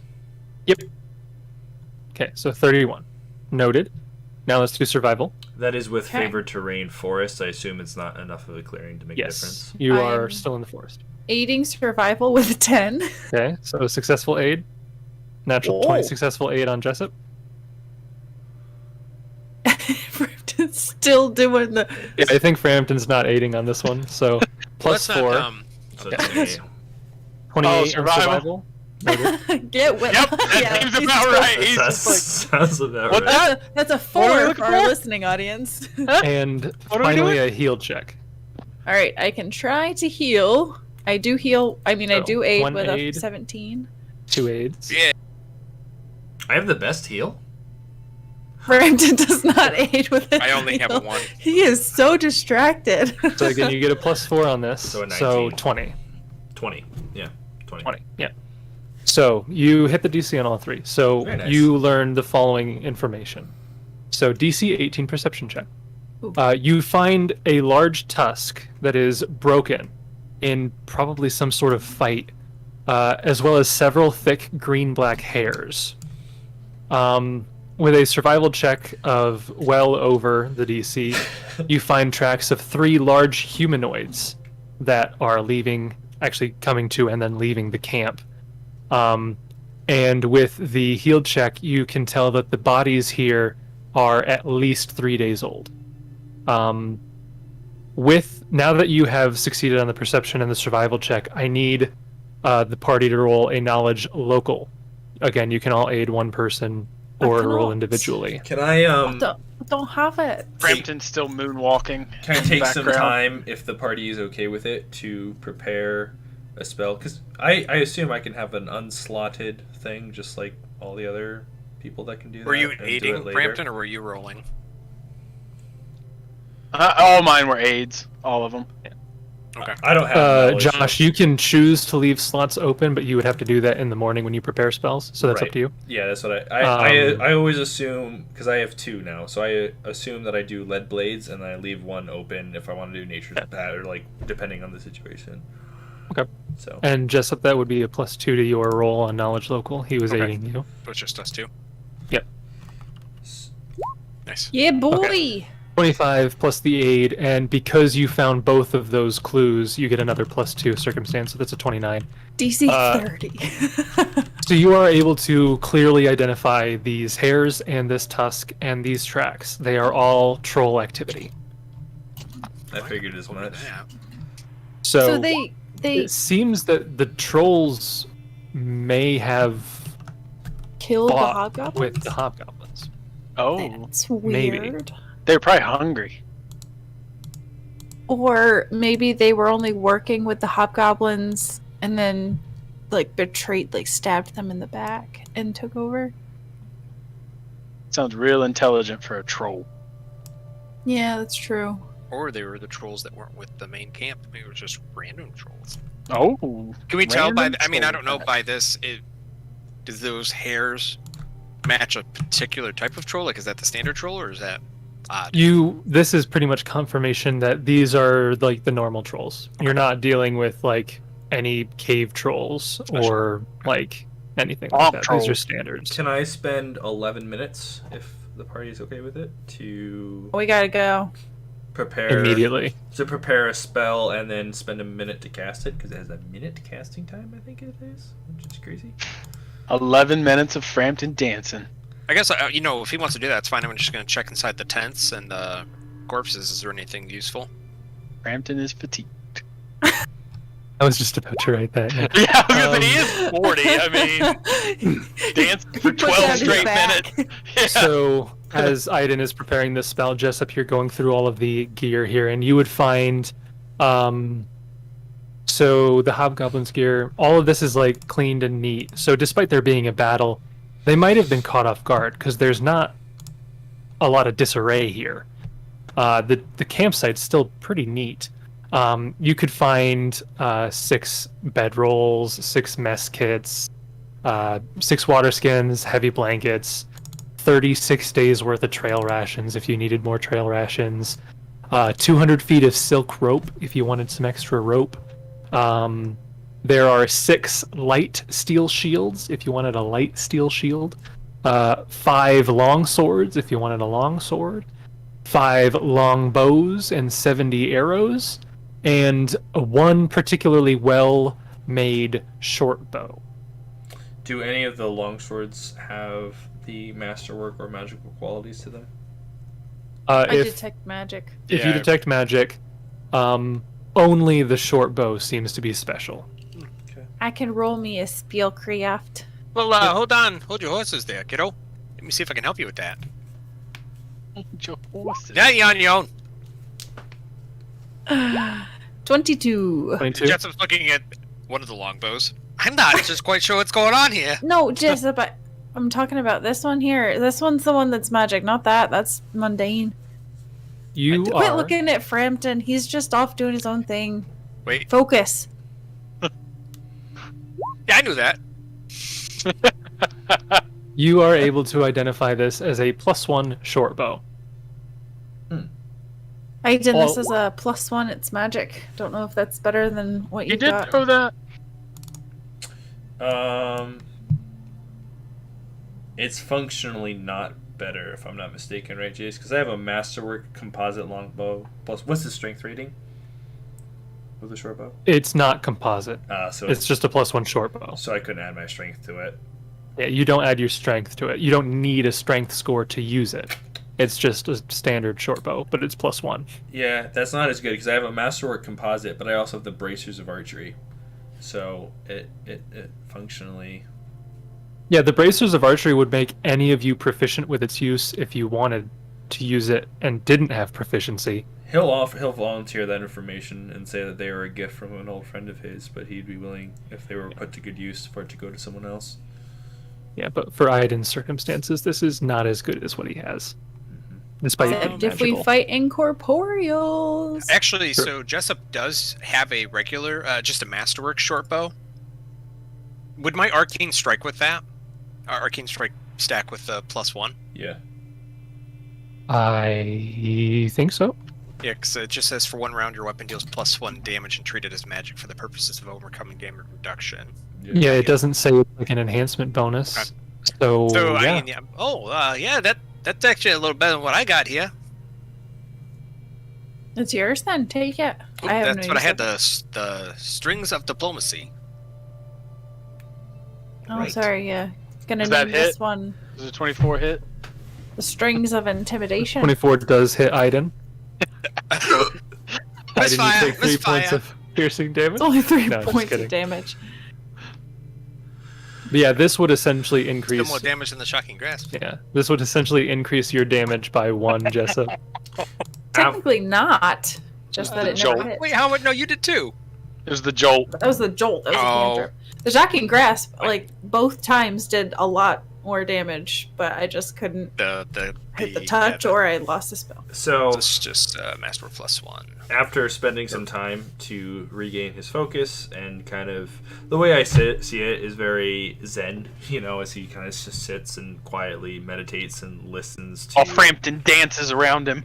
to the sounds of the forest, paying attention to any distant streams or the howling of wind and the rustling of trees and branches as he centers himself and remembers Frampton performs jokes around him. how to cast as he procures a bit of plaster from his spell component pouch, residual tracking, which I will go ahead and leave there and read the relevant spell text. Range, touch, target a footprint, so he'll spend a survival check to find the most relevant footprint. By touching a footprint, you receive a clear mental image of the person or creature that made it. The image has the exact same appearance as the creature that made the footprint at the moment it made the imprint, including any telling features or expressions, any gear or equipment, or anything else the creature was carrying at the time. For example, the footprint of a horse would reveal both the horse and any creature riding it when it made the footprint. So you kind of get this magical divine sense to conjure an image of like a still frame looking back into the past. You know what I mean? Okay. Yeah, so you cast that and you get the very clear image of a troll. Ah! A generic, like a normal troll. Any telling details? Is he mid-strike in a combat, or worried, or grimaced, or fleeing, or He's heavy? actually, it looks, so this would be at the moment The moment he was in when the track was. the moment the track is made is what you see. Okay, so are you touching one of the tracks that is leaving the camp or entering? Well, that's what I was going to say. I'll take a survival for the one he thinks he could get the decent amount of information, and that was kind of like a GM hand wave. Just tell me something interesting. Okay, so you press your hand on one of the tracks as it's entering the campsite, and you see the image of a troll hand mid-wave. And I think everyone sees it, because it says it conjures an image. I don't have the impression that I'm the only one who can see it. If that's the case, then It's everybody a would clear No. mental image. Yeah, Mental I image. receive a clear mental image. So he describes in exact detail what he sees. It is a troll in mid-wave. And what So happens. Frampton doesn't see the troll mid-wave? Aw. He's gonna try and high-five it. Yeah, it's too bad. But yeah. Too bad. So we learned pretty much the full details that trolls were in fact attacking hobgoblins. Any notable clan tags or features or insignia or weapons? There is an insignia, but not one that you have ever seen before. Oh, new players. I'm trying to scroll down to See, where it this was. is why this spell is so good. Because at first you might pass over it because you're like, well, just get survival track and just know what happened. But here it's like, no, you see exactly what's there. So Yeah. it's kind of cool. Good call. Good call.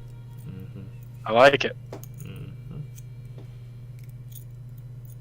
I'm almost at where I think it is.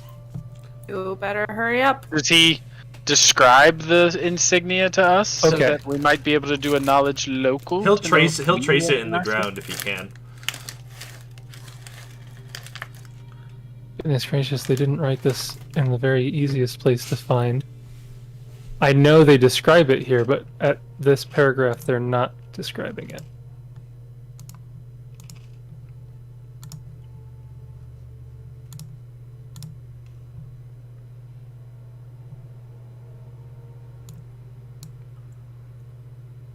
Well, it Yeah, concerns me. I'll describe it next time. And we'll once we find out it, next 'cause- week, and he'll trace it in the Yeah. mud, and we'll Sure. figure it out. But you know from how far you've traveled that you're maybe an hour or two away from Fort Nunder right now. You're very close. Okay. You could get there by early afternoon today. Sarah looks puzzled.